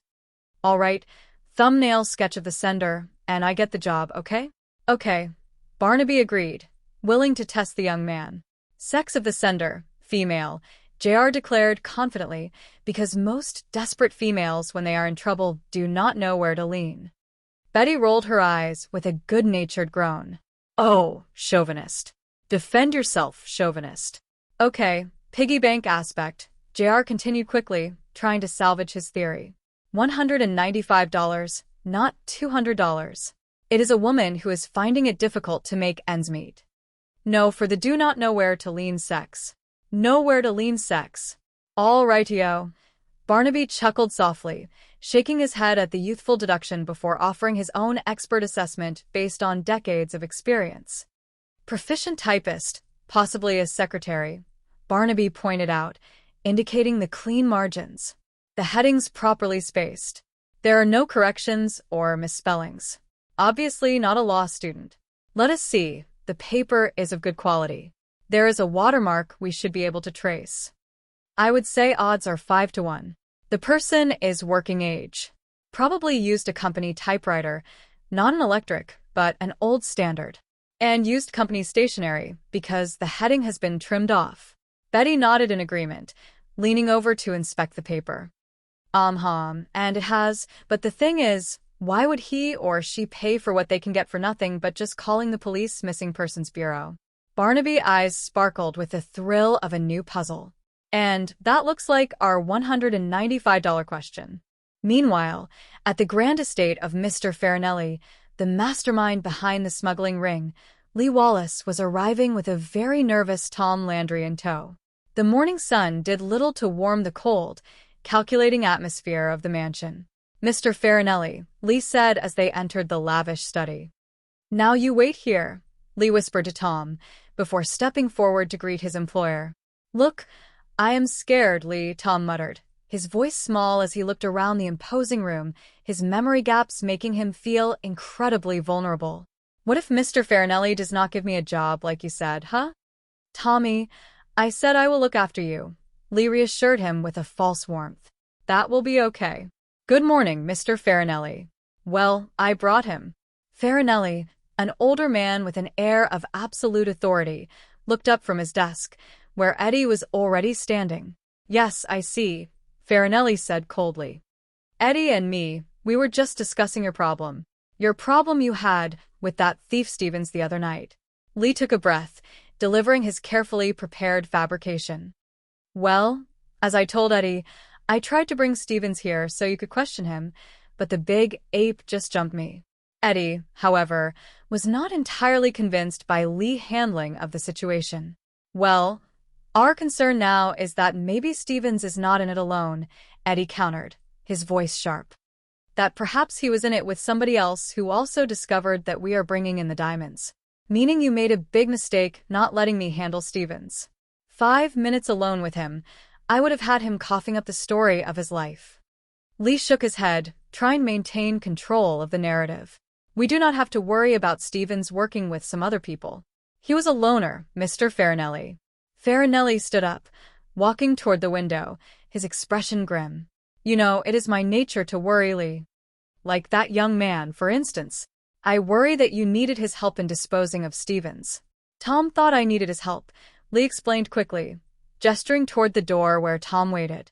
He saw the guy jump me, and he just came barging in. Oh, that is why you are setting him up with a job on a pier? Farinelli asked, his tone skeptical. Because he is a good Samaritan. I want him on the pier so I can keep him close, Lee argued, trying to protect his pawn. Because you and Tom were friends when you were boys. And that is a very good reason to want to protect the young man. But it is no way to conduct a business. Lee leaned in, revealing the darkest part of his plan. Okay, but having some insurances. I mean, Tom thinks he killed Stevens. Now, if it ever comes down to it, he takes the rap, we are all off the hook. Farinelli considered this for a moment, a slow, calculating smile appearing on his face. All right, we will see. Young man, Farinelli called out, gesturing for Tom to enter the room. Tom stepped forward, his posture defensive. Tom, I have seen so little of you since Peggy came to work for me in the office, Farinelli said with a deceptive kindness. Yeah, well, Tom stammered, unsure of how to respond. Now you will both be working for me. I hope that pleases you, Farinelli said, sealing the trap. Oh, boy. Yeah, it sure does, Tom said, a wave of relief washing over him, completely unaware of the danger he was in. I really want to thank you, Mr. Farinelli. Thank you, Tom, Farinelli said smoothly. Look, you can wait outside for Lee, huh? Yeah, I will wait for you outside. Thank you, sir. Oh, boy. Once Tom had left the room, Eddie shook his head in disbelief. This guy has really lost his marbles. No, he is not dumb, Farinelli corrected gently, showing a rare moment of objective observation. He just cannot remember well, that is all. It is an accident. That Vietnam War, his wife Peggy tells me. Yeah, it was a concussion, Lee added. A mine went off under his Jeep. Farinelli sighed, masking his ruthlessness with a veneer of civic duty. Well, we must all do what we can do to protect these young men. Now, thank you, Lee. Yes, sir. Now, Eddie, perhaps you could also be of some help down at the pier for the next few days. Keeping an eye on who? Eddie asked. Whoever, Farinelli replied coldly. There are always a zillion forms to fill out. Later that afternoon, Tom and Peggy were walking back to their modest apartment, the anxiety of the previous days temporarily forgotten in the excitement of Tom's new employment. Hey, let us celebrate tonight, huh? Tom suggested enthusiastically. Steak and champagne. Peggy laughed, a sound of pure joy that warmed the chilly afternoon air. How about if we wait until you get your first paycheck? Okay, Tom agreed easily, his heart light. You know, Lee got you this job pretty sudden, Mike, Peggy noted, using a familiar nickname as she thoughtfully balanced their reality. Well, he is my best friend, that is why, Tom explained simply, his loyalty to Lee unwavering. I just meant that you have asked him before to give you steady work, Peggy mused gently. Did you do something to make him change his mind? No. Of course not, Tom replied quickly, perhaps a bit too quickly, as a shadow of the warehouse memory tried to break through. Just finish filling out these forms, okay? Okay. Peggy smiled, dropping the subject to preserve his happiness. The next morning, Barnaby Jones arrived at the Farinelli Freight Company pier, his sharp eyes taking in the bustling activity of the workers and the massive cargo ships. He walked into the main office, where Peggy Landry was working diligently at her desk. May I help you? She asked politely, looking up from her paperwork. Yes, my name is Barnaby Jones, the investigator introduced himself, his manner warm and entirely unthreatening. I am looking for a man named John Stevens. I understand he is an employee here. Peggy looked down at her ledger, searching for the name. Well, yes, he is an employee, but he has not been to work since last Thursday. No word from him at all, Barnaby asked, noting her cooperative demeanor. No, he did not phone in. He started working for us 6 months ago. Before that, he was a merchant marine. Any family? No, he did not list any. Here is the address he gave us, 214th Avenue. Thank you very much, Mrs. Landry. Barnaby corrected himself gently, reading her nameplate. Mrs. Landry. Nobody made any attempt to find out why he did not come to work? Peggy shook her head, explaining the casual nature of the docks. No, it is really not unusual for a warehouse workman, especially one who is single, just to decide not to come to work for a while. Barnaby smiled, a subtle glint in his eye as he tested her reactions. I admire your, the way you contain your curiosity. You did not ask me why I wanted to find him at all. Peggy blushed slightly, offering an honest smile. Well, I figured a private investigator likes to keep things private. Thank you, Barnaby said, tipping his hat as he departed, his mind already connecting the dots between this helpful young woman and the anonymous letter. Out on the bustling pier, Lee Wallace caught up with Tom, who was clumsily carrying a stack of shipping manifests. Look, Tommy, there could be 16 reasons why somebody is trying to find out about Stevens, Lee whispered urgently, trying to counteract any suspicion Barnaby's presence might have caused. I mean, he could have run out on his old lady. He could have ripped someone off and they're trying to pay him back. Yeah, I never thought of that, Tom admitted, his confusion evident.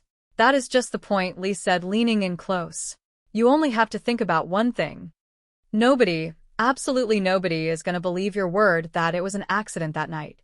They might believe your word if you told them everything that happened, you know? If they know that we are best of friends, they will think I am lying. Will you just trust me? I mean, really trust me. Sure, Tom said, his heart aching with the burden of a secret he did not fully understand. All right, now, go on. Go on back to work and finish those forms. Okay. Thanks, Tom said, turning back to his duties with a heavy sigh. Barnaby and JR proceeded to the dilapidated rooming house at 214th Avenue, where they were greeted by a colorful, cigar-chomping landlord who was more than willing to talk about his missing tenant. You have not seen him since Thursday morning, Barnaby confirmed, standing in the cramped, messy apartment of John Stevens. Thursday, that is the day he was going out to work, and I says, "Hey, Mr. Stevens, how about the rent?" The landlord recounted, gesturing animatedly. He says, "Cooley dropped dead." Then he smiles and blows. "Mr. Cooley?" Barnaby asked, filing the name away. Yeah. "You seem to know Mr. Stevens fairly well," Barnaby observed, looking around the room. "Did he have friends who used to drop in?" "Oh, he had friends, all right, that would drop in." The landlord chuckled dryly. "You know, the kind of friends that leave him limping and promising even worse if he does not pay up. Loan sharks," JR deduced immediately. "Yeah, was he in debt to them a lot?" JR asked. "Well, now, this clown would bet on anything," the landlord explained, shaking his head. "If he was in the chips of Top City, it did not make any difference. But you know what? When he hit, he would hit big. Do you mind if we, take a little look around?" Barnaby requested politely. No, go ahead," the landlord consented, waving his hand as he walked toward the door. "You ain't gonna find nothing of value in here, but be my guest." Once they were alone, Barnaby and JR began a systematic search of the apartment. "You know, Jedediah, you are beginning to puzzle me," Barnaby mused as he searched a dresser drawer. "A man with no family and apparently no friends. Why would somebody express concern when he has only been missing a few days?" "Yeah," JR agreed, looking under the mattress. "Especially $195 worth of concern. Whoever it was that wrote the note used the word disappearance. That is the kind of word you use when you do not expect the man to be found." Barnaby reached into a small ceramic jar on the nightstand and pulled out a few small pieces of paper. Pawn tickets. 3 of them covering a period of 4 months. "Well, it is a consistent profile on Stevens," Barnaby noted, examining the dates. "But if he hit it big every now and then, I cannot understand why he did not redeem these older ones." Back at the Landry apartment that evening, a gentle but tense conversation was taking place between Tom and Peggy. The strain of the past few days was beginning to show on both of their faces, yet the deep foundation of their love remained unshaken. "Tom, we've got to be honest with each other," Peggy said softly, sitting beside him on the small sofa and taking his large hand in hers. "Well, how do you mean?" Tom asked. His eyes darted away as he felt an oncoming wave of anxiety. "Look, a lot of things that happen to you are not intentional, I know," Peggy reassured him, her voice filled with a deep, maternal empathy. "Like the fights that you sometimes get into." "They are not my fault, Peg," Tom pleaded, his voice cracking as he desperately wanted her validation. "I know. I do not like to be made a fool of." "Sweetheart, I know," Peggy comforted him, stroking his hair. "Last Thursday, you were waiting for me, and you had said that you had cut your hands." "Yeah, but it was not much of a cut," Tom downplayed, holding up his palms. "Look, it is healed already." "Tom, please. I want to know why." "Tom, it was the very next day that Lee asked Mr. Farinelli to hire you." "Well, what difference does it make what day it was?" Tom deflected, feeling cornered by her logic. "Hey, I almost forgot. I got you a little present." He reached into his pocket and pulled out a small, wrapped box, his face lighting up with a childlike joy. "Tom, I told you not to buy me presents. We cannot afford." Peggy started to protest gently, but stopped when she saw the pure happiness in his eyes. No, these were a bargain," Tom insisted, opening the box to reveal a pair of glittering earrings. "Look, they were only $30. I borrowed it from Lee." Peggy looked at the stones, her eyes widening as she recognized the exceptional quality of what were clearly uncut, high-grade diamonds. "These cost $30? They are worth a lot more. Maybe a couple $100. "Tom, they are worth $2, if that." Peggy lied quickly, terrified of where he might have obtained such valuable contraband. $2, huh?" Tom repeated, his expression crumbling into deep frustration as his cognitive difficulties made him feel cheated. "You mean I was cheated? Oh, Tom, I have told you not to buy me things. These were not worth $30. Well, everything is worth exactly what you can get, right?" Tom muttered, his anger building as he misunderstood her protective lie. Driven by a sudden, overwhelming urge to rectify the perceived injustice, Tom grabbed the earrings and stormed out of the apartment, leaving Peggy filled with an agonizing worry for his safety and well-being. He ran down the street to a small local shop, demanding his money back from a confused merchant, shouting, "I want my money back." "Well, you would be getting something you are not looking for," the merchant replied, trying to calm the large, agitated man. "I want my... Come on." "You want me to find your hair?" "No. Stop it." Tom yelled as the situation escalated.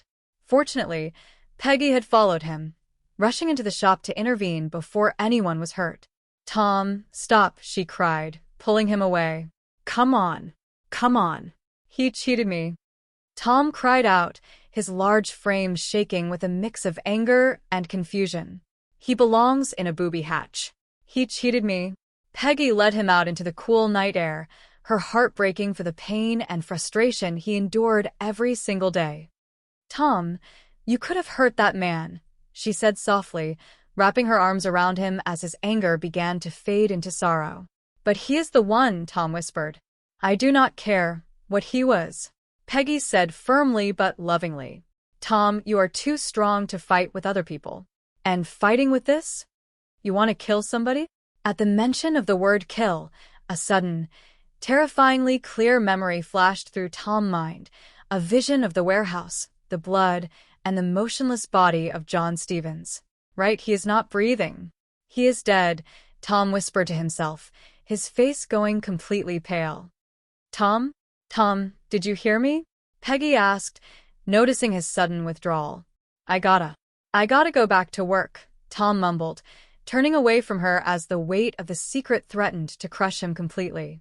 The next day, Barnaby Jones walked into a high-end diamond brokerage, presenting the pawn tickets he had recovered from Stephen's apartment to a knowledgeable specialist named Mr. Birch.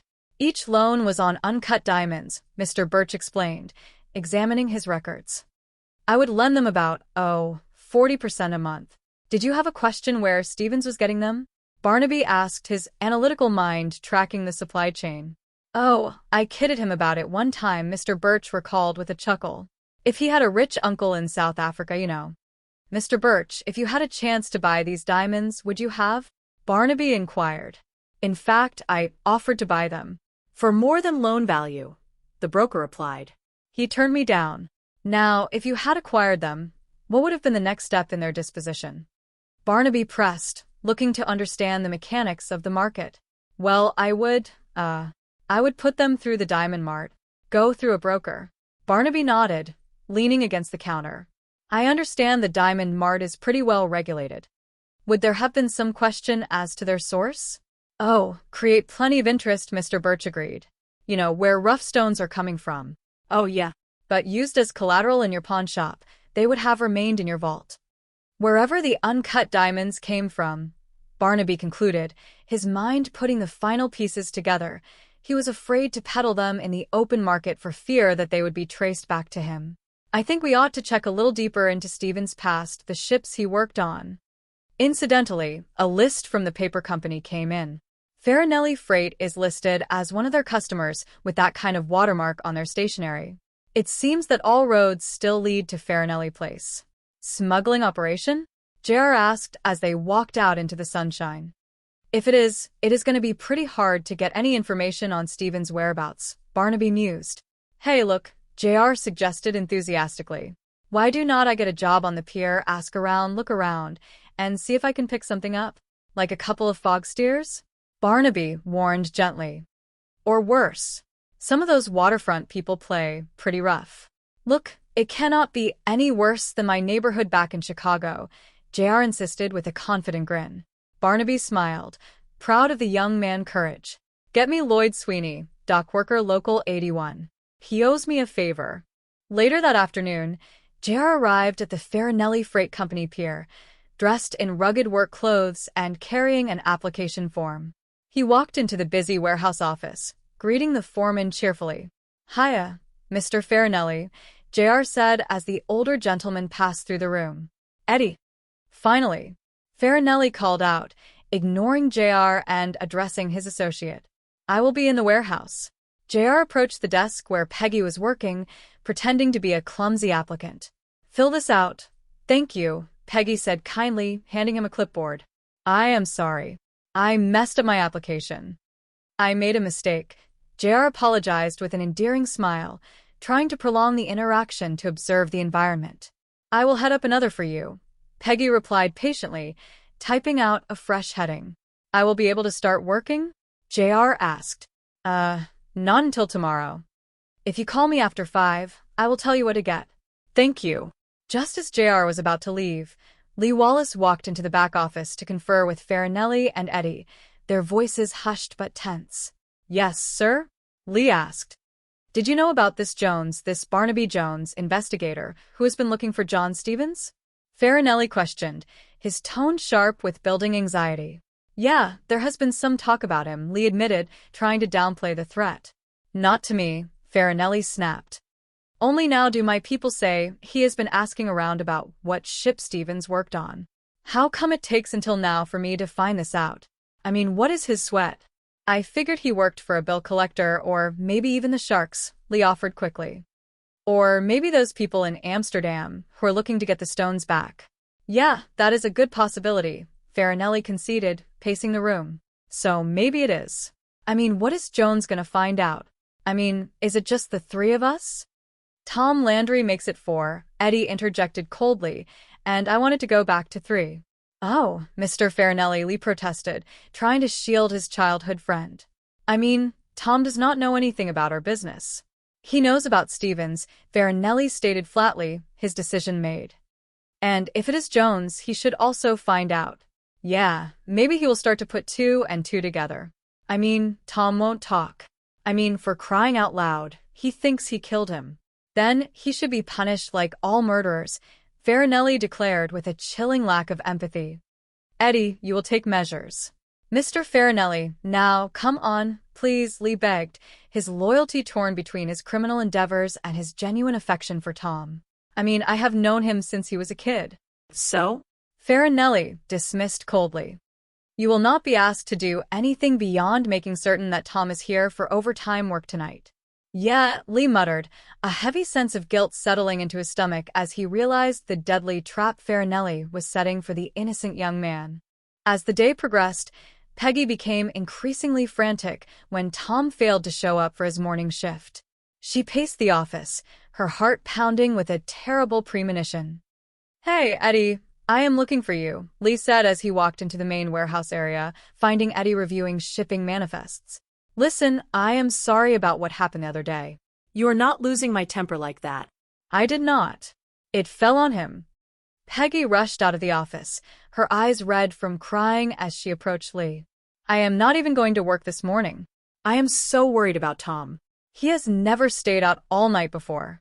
If you see him, let me know, okay?" Lee nodded, his heart aching as he looked at her innocent face, knowing the danger Tom was in. Just as Peggy was about to leave the pier, Barnaby Jones intercepted her gently, his presence offering a calm sanctuary in the midst of her chaos. "Mrs. Landry, could we have a little talk?"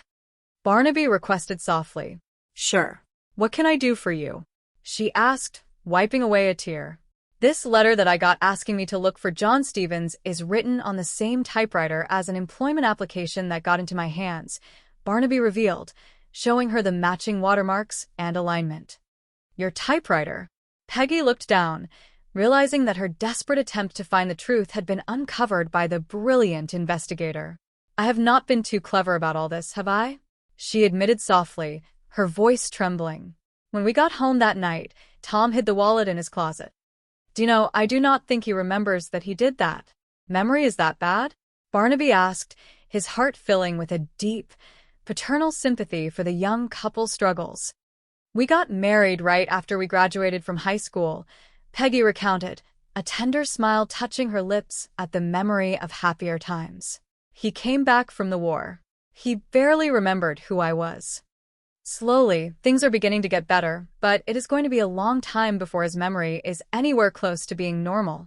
"Are the children?" Barnaby asked gently. "No. Tom is about all I can handle," she replied honestly. "But if he has killed somebody, then he has got to be put away." You feel that, whatever it was that happened that night, the foreman, Lee Wallace, was involved? Barnaby probed, looking to uncover the true dynamic. Well, the way Lee has been going out of his way recently for Tom, there's got to be something going on between them, Peggy reasoned. Well, we will see what your husband has to say, Barnaby said reassuringly. Can you think of any place he may have stayed overnight? I have been racking my brain. No, she sighed. Why did you come to me instead of the police? Barnaby asked, wanting to understand her true intent. I have asked myself that question, Peggy confessed, her voice filled with a painful vulnerability. I come up with a pretty ugly answer. Did I hire you in secrecy, hoping that you would find Tom guilty of something and that he would be put away and I would be relieved of all this? Barnaby reached out, placing a comforting hand on her shoulder, his voice filled with a deep, reassuring humaneness. That is a pretty awful thing for a loving wife to say, Barnaby said gently, correcting her self-doubt with profound empathy. And I do love him, Peggy wept open-heartedly. That is the hardest part. Meanwhile, hidden deep within a secluded scrapyard on the edge of town, Tom Landry was shivering in the morning cold, his mind a chaotic whirl of fragmented memories and terrifying confusion. Lee Wallace arrived at the scrapyard, having tracked him down to ensure he remained hidden from the authorities.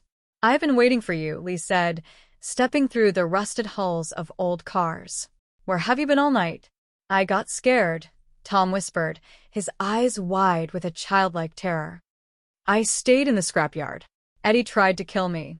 I did not do anything. All right, Lee said quickly, trying to maintain his hold over the frightened young man. Now, listen to me. Did you talk to anyone? No, I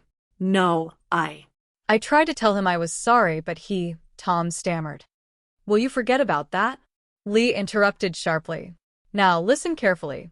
I want you to find some place to hide, and then I want you to call me. Call me at 1 o'clock. And, Tom, do not talk to anyone. Do not talk to anyone? Tom repeated, needing the simple, clear direction. That is right. Do not talk to anyone. Go on. Find a place and stay put. Now, Tom. Tom, you remember. You call me at 1 o'clock. Yeah, Tom agreed, nodding fervently as he turned to look for a safer haven. Lee watched him go, then quickly walked to a public telephone booth to contact their employer. Yeah, Mr. Farinelli, please, Lee said into the receiver. When did he say he will be back? All right, look, have him call Lee Wallace down at the warehouse as soon as he gets back. Yeah, thank you. A short while later, Barnaby Jones walked back into the Farinelli freight warehouse, confronting Lee directly as the foreman was supervising a crew of workers. Mr. Wallace? My name is Jones, Barnaby introduced himself, his demeanor calm but unyielding. As you probably know, I am investigating the disappearance of John Stevens. Disappearance? Lee scoffed, trying to appear nonchalant. He was an itinerant dock worker. They heard today, gone tomorrow. Well, Mr. Stevens had worked here for 6 months, so it is hardly a year today and go tomorrow. Barnaby countered smoothly, his sharp logic cutting through the excuse. Yeah, you got a point there, Lee conceded, shifting uncomfortably. Stevens worked on Thursday night. Did you see him leave that night? Barnaby asked, his eyes locked onto Lee reactions. Yes. Yes, I am sure I did, Lee lied, glancing at his watch. Well, look, Mr. Jones, I have got a shipment to get out, so you will have to excuse me. I've got to get back to work. I will see you later. As Lee hurried away, he noticed JR, who was busy inspecting a row of cargo crates near the back wall. Hey, what are you doing over there? Lee shouted, his suspicion instantly aroused. Hey, I said, what are you doing over here? It is part of the overland shipment, JR replied quickly, maintaining his cover as a confused novice worker. Overland shipment? Lee questioned, stepping closer. The overland shipment is in the zebra section. Oh, yeah. JR apologized with an innocent grin. I am sorry. It is my first day. I made a mistake. Well, make sure it does not happen again, or it will be your last, Lee threatened grimly, before walking away to finalize his plans. Back at the Landry apartment, Tom had slipped inside through the back door, desperate for the comfort of his home, but still consumed by panic. Peggy found him sitting in the kitchen, his clothes rumpled, and his face filled with exhaustion. "Tom, where have you been?" she cried, rushing to his side. I sneaked in the back ways to know what he was seeing," Tom explained incoherently, his memory gaps making it difficult to formulate clear thoughts. "Well, why did you not come home last night?" Peggy asked, her heart breaking as she held his trembling hands. "I got cold sleeping in Mullen's scrapyard," Tom murmured. "Why did you run away from the warehouse after the accident?" Peggy probed gently, trying to help him unravel the truth. "I had to think about people believing me that it was an accident," Tom said, his eyes filled with tears. "You tried to tell me this reason to believe it was not an accident?" Peggy asked, her voice filled with a desperate hope for his innocence. I do not know, Tom wept. "I gotta talk to Lee." "Lee again?" Peggy asked, a sudden realization dawning on her. "What are you two involved with?" "Nothing." "It is." "Stevens what?" "Tom, I hired a private investigator. A man named Jones. He was just here. I hired him to find out what happened to John Stevens." Tom looked at her, a profound sense of betrayal washing over his gentle soul. You would do that to me?" "Tom, we have got to talk about this," Peggy pleaded, wrapping her arms around him tightly. "Do you want them to catch me? Send me away? Is that what you want?" Tom cried out, his voice filled with an agonizing fear of being separated from her. "Tom, please. Do you want that?" "Tell him the truth," Peggy begged, her tears flowing freely. "The truth is, I killed Stevens," Tom confessed, the false narrative Lee had planted in his mind completely taking over. "His body is in the bay. And like last night, it was an accident." "How did it happen?" Peggy whispered, holding him close. "He was fighting with Lee Stevens." "I do not know." "I yanked him off. I threw him. He hit his head, I guess. Lee was there. He is a witness to it being an accident. I am so afraid of him. With this Jones fellow around, the cops are going to be here."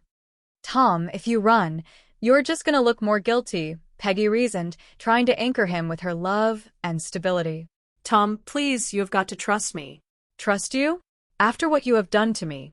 Tom asked sadly, his confusion making him doubt even the person he loved most in the world. At the Jones private investigation office, Barnaby was hanging up the telephone, his expression transitioning from focused intensity to a calm, determined clarity. "Thank you, Lieutenant," Barnaby said to the police official on the other end of the line. "As soon as I sort something out with one of my clients, I will get back to you. I may have something helpful." "Thank you very much." He turned to Betty, who was waiting anxiously for an update. "The police just fished John Stevens' body out of the bay," Barnaby revealed gently. "Cause of death was a knife wound." "Oh, no," Betty sighed, her heart aching for the innocent young man caught in the middle of the conspiracy. "After hearing all about Tom and Peggy Landry and their problems, I was rather hoping for a happy ending. Would you give me a rundown on your phone calls?" Barnaby requested, focusing on the broader smuggling operation. "Well, on that info JR phoned in about the mysterious crates in Farinelli warehouse," Betty reported, consulting her notes. "Hellman Limited is a novelty company in Amsterdam, but the parent company is an outfit in Johannesburg known to be a big speculator in uncut gems." "That is very interesting," Barnaby noted, his intellect connecting the dots perfectly. "Most interesting, the parent company reported a theft of $4 million in uncut diamonds about 18 months ago. They have already collected on the insurance." Just then, the office door opened, and a weary but determined Peggy Landry walked in, seeking the only guidance she could trust. "Hello," she said softly. "I am Mrs. Landry." "Oh, yes, please," Barnaby welcomed her warmly. "My name is Landry. My daughter-in-law, Betty Jones. Nice to meet you." "It is a pleasure," Betty added with a supportive smile. "Mr. Jones, Tom came home about an hour ago," Peggy explained, her voice trembling with emotion. "He got really upset when I told him about you. He told me that he had killed John Stevens." "Did he say why?" Barnaby asked gently, wanting to ease her burden with the truth. "He said it was an accident," that he must have struck his head. Barnaby looked at her with a profound, reassuring kindness, preparing to lift the heavy weight of false guilt from her shoulders. John Stevens died of something more than a blow on the head, Barnaby revealed softly, his voice a beacon of hope. The police just fished him out of the bay. The cause of death was a knife wound. Tom did not say anything about a knife, Peggy said, hope suddenly flaring up in her eyes. He was just helping Lee Wallace in a fight, and he just pushed Stevens. Back at the Farinelli warehouse, a heated argument was taking place between Farinelli and Lee, the pressure from the ongoing investigation pushing them to a breaking point. I told you Tom is not done, Lee argued, defending his protective stance. What did you expect him to do? Just stand there and let Eddie kill him? The big mistake was when I let you talk me into giving him the job, Farinelli countered angrily, his ruthless nature completely taking over. Before that, it could have been handled without calling attention to this place of business. I tell you, I could have handled Tom, Lee insisted, desperate to save his childhood friend from a terrible fate. He does what I say. He does what you say, Farinelli mocked. You say call at 1 o'clock. Do you hear the phone ringing? Just then, the telephone on the desk rang loudly, cutting through the tension. He will call. He will call, Lee said, rushing to answer it. No mistake this time, Lee, Farinelli warned coldly, gesturing to Eddie. Look, we will have rumors that friends of Eddie, they wanted to even matters. You understand, this must be done. See, when a thing is necessary, all quibbling ends. Lee picked up the receiver, his voice shaking. Okay. It is me, Lee. Tom's voice came through the line, small and seeking reassurance. He said to call you. Yeah, where are you, Tommy? Lee asked, his heart sinking as he looked at Farinelli and Eddie, realizing the deadly choice before him. I am at the old amusement park, Tom revealed. Okay, the old amusement park, Lee repeated, signaling a location to his accomplices. Now look, I want you to wait for me at the park. I've got something very important to tell you. Right? Right, kid, Tom agreed, trusting his friend completely. At the Jones office, Betty answered a sudden call from JR, who had been monitoring the warehouse communications. R.B. Jones' office. May I help you? Betty said into the phone. Betty, hi. Is Barnaby there? JR asked frantically from a public phone booth. No, JR. He is driving Mrs. Landry home. Well, I just found out that her husband Tom is at the old amusement pier, JR reported rapidly. I do not know what is going on, but Lee Wallace is on his way over there to meet him. I will try and contact him at the Landry home, Betty said, her fingers racing across her desk. Okay, tell him that I am on my way to the pier. Goodbye. The afternoon sun was beginning to set, casting long, golden shadows across the deserted, rusted structures of the old amusement park by the ocean. Tom Landry walked among the abandoned tracks of the roller coaster, his mind suddenly entering a state of serene, beautiful clarity as the familiar surroundings unlocked memories of a happier past. In his mind's eye, the dark curtain parted completely, and he saw himself years ago, laughing and holding a beautiful young Peggy in his arms. Hold on, Peggy, a younger Tom shouted happily in his memory as they rode the Ferris wheel. Come on, hold on. Oh, Tom. It is wonderful, a youthful Peggy laughed, her face radiant with joy. Having fun? Oh, yes. I did it. I did it. You won the Cupid doll. Thank you, Tom. I will treasure it always. Don't be afraid. Hold on. Oh, we are so fine. Hold me. Hold me tight. Scared? I will show you I am scared. Come on again. Come on. Let us do it. Come on. Oh, that almost took my breath away. Oh, Tom, I love you so much. And I love you, Peggy. Forever. Tom opened his eyes, a single, warm tear rolling down his cheek as the beautiful memory filled his heart with a profound sense of peace and clarity. He realized with absolute certainty who he was and how deeply he was loved. Lee Wallace walked up behind him, his footsteps echoing on the wooden planks of the pier, a heavy revolver concealed in his jacket pocket. Hey, Lee said softly. It is like you were asleep on your feet, Tommy. Tom turned around, a calm, serene smile on his face that startled Lee. It was so real, Tom said, his voice strong and clear, devoid of its usual confusion. Peggy was with me. We were going on the rides. Yeah, Lee nodded, a wave of nostalgia hitting him. Yeah, we had some good times this whole park. But, Lee, I remember that night, Tom stated, his eyes locked onto his childhood friend with complete understanding. It is all so clear. The Cupid doll I won for Peggy. Lee, I am remembering a night that happened years ago. So you remember it, Lee whispered, his hand tightening on the weapon in his pocket. Come on. Big deal. Come on. Lee, it has never happened like that before, Tom continued, marveling at his own recovery. Everything before was always so vague, fuzzy. You know, like seeing things through a dark curtain. Lee sighed, a heavy sorrow filling his heart as he realized he could no longer deceive the young man. Hey, Tom, listen to me. I've got to explain something to you. You see, me and Mr. Farinelli, well, he has been using a warehouse to bring stuff in from out of the country. Uncut diamonds. You mean he is smuggling diamonds past customs? Tom deduced easily, his sharp intellect fully restored. Yeah, more or less, Lee admitted. It is. It is so complicated, I cannot explain it. It is just millions of dollars involved and, oh, somebody already collected insurance on it and, you should not be mixed up in something like this, Tom said gently, his inherent humaneness reaching out to try and save his friend's soul. Yeah, Lee agreed sadly. Yeah, tell me. You know, sometimes. You get one foot in quicksand and the other one just follows, you know? He pulled the revolver from his pocket, his hand trembling as he faced the innocent man. What is that for, huh? Tom asked, his voice calm, standing tall and unafraid.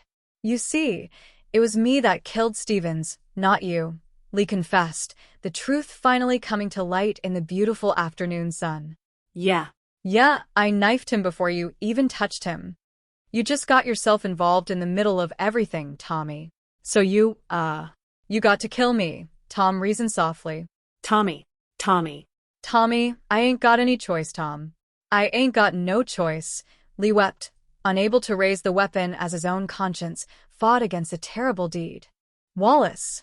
A powerful voice boomed across the pier as Barnaby Jones arrived, flanked by JR and a terrified but hopeful Peggy Landry. You wait here, Mrs. Landry, Barnaby instructed gently before stepping forward to defuse the situation. Hold it, Wallace. The police are at the warehouse with search warrants. They are questioning Farinelli. You know what that means? Can we talk? Lee asked, looking around wildly as his entire world crumbled. Peggy rushed past Barnaby, throwing her arms around her husband, finding him completely lucid and whole. Tom, don't do it. He is crazy. He is going to pull that trigger. Just like you did, Tom said, looking at Lee with a profound sadness. You wanted me dead. Tom, think, Peggy begged, holding him close. That is what I am doing, Tom said, a calm, reassuring smile touching his lips as he looked down at his devoted wife. I am thinking about what he did to me, my best friend. Think about what you are doing. Barnaby guided him gently, his voice filled with a warm, educational authority. That is it. Think it through. What you are doing. Think of Peggy. Think. Lee Wallace slowly lowered the weapon, a profound sense of relief washing over him as he chose path of truth and redemption over further violence. Within minutes, the authorities arrived to take Lee into custody, ensuring that the smuggling ring was entirely dismantled and that justice would be served with fairness and humaneness. A few days later, the morning sun shone brightly into the cozy, warm living room of the Landry apartment. Tom and Peggy were sitting together on the sofa, holding hands, their hearts filled with an overwhelming sense of joy and optimism for the future. I even remember buying you the ring that day, you know? Tom said, his voice rich and full of life as he looked into her beautiful eyes. And it was after I won you that Cupid doll, and we were walking to the beach that you said yes. Do you remember? Oh, I remember. Peggy wept tears of absolute happiness, resting her head on his strong shoulder.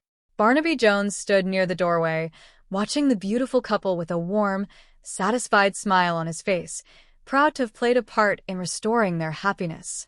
"I will be back in a minute, okay?" Tom said gently, kissing her forehead before stepping into the kitchen. "Yes," Peggy smiled. "Thank you, Mr. Jones," she said, turning to the legendary investigator. "You know, he remembers the day we got engaged. It is a little thing, but it is remarkable." "Good." Barnaby smiled warmly, his heart full.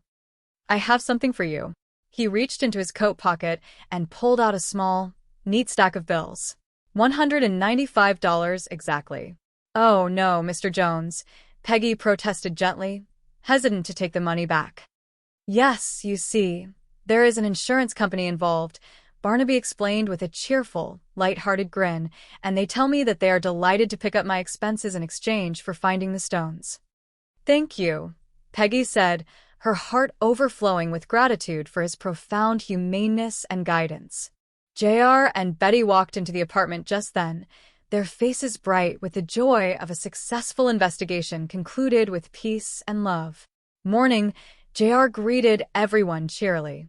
"Is it really true about the insurance company picking up the tab?" Betty asked with an amused, skeptical smile, looking at her brilliant uncle. "Sure," Barnaby chuckled warmly, his eyes sparkling with wit and a deep satisfaction as he looked at the beautiful family they had helped protect. "As soon as I have a little talk with them." "Oh, my God," Betty laughed, as the warm, joyful atmosphere enveloped the room, sealing a journey of recovery, truth, and the enduring power of human connection under the beautiful morning sun.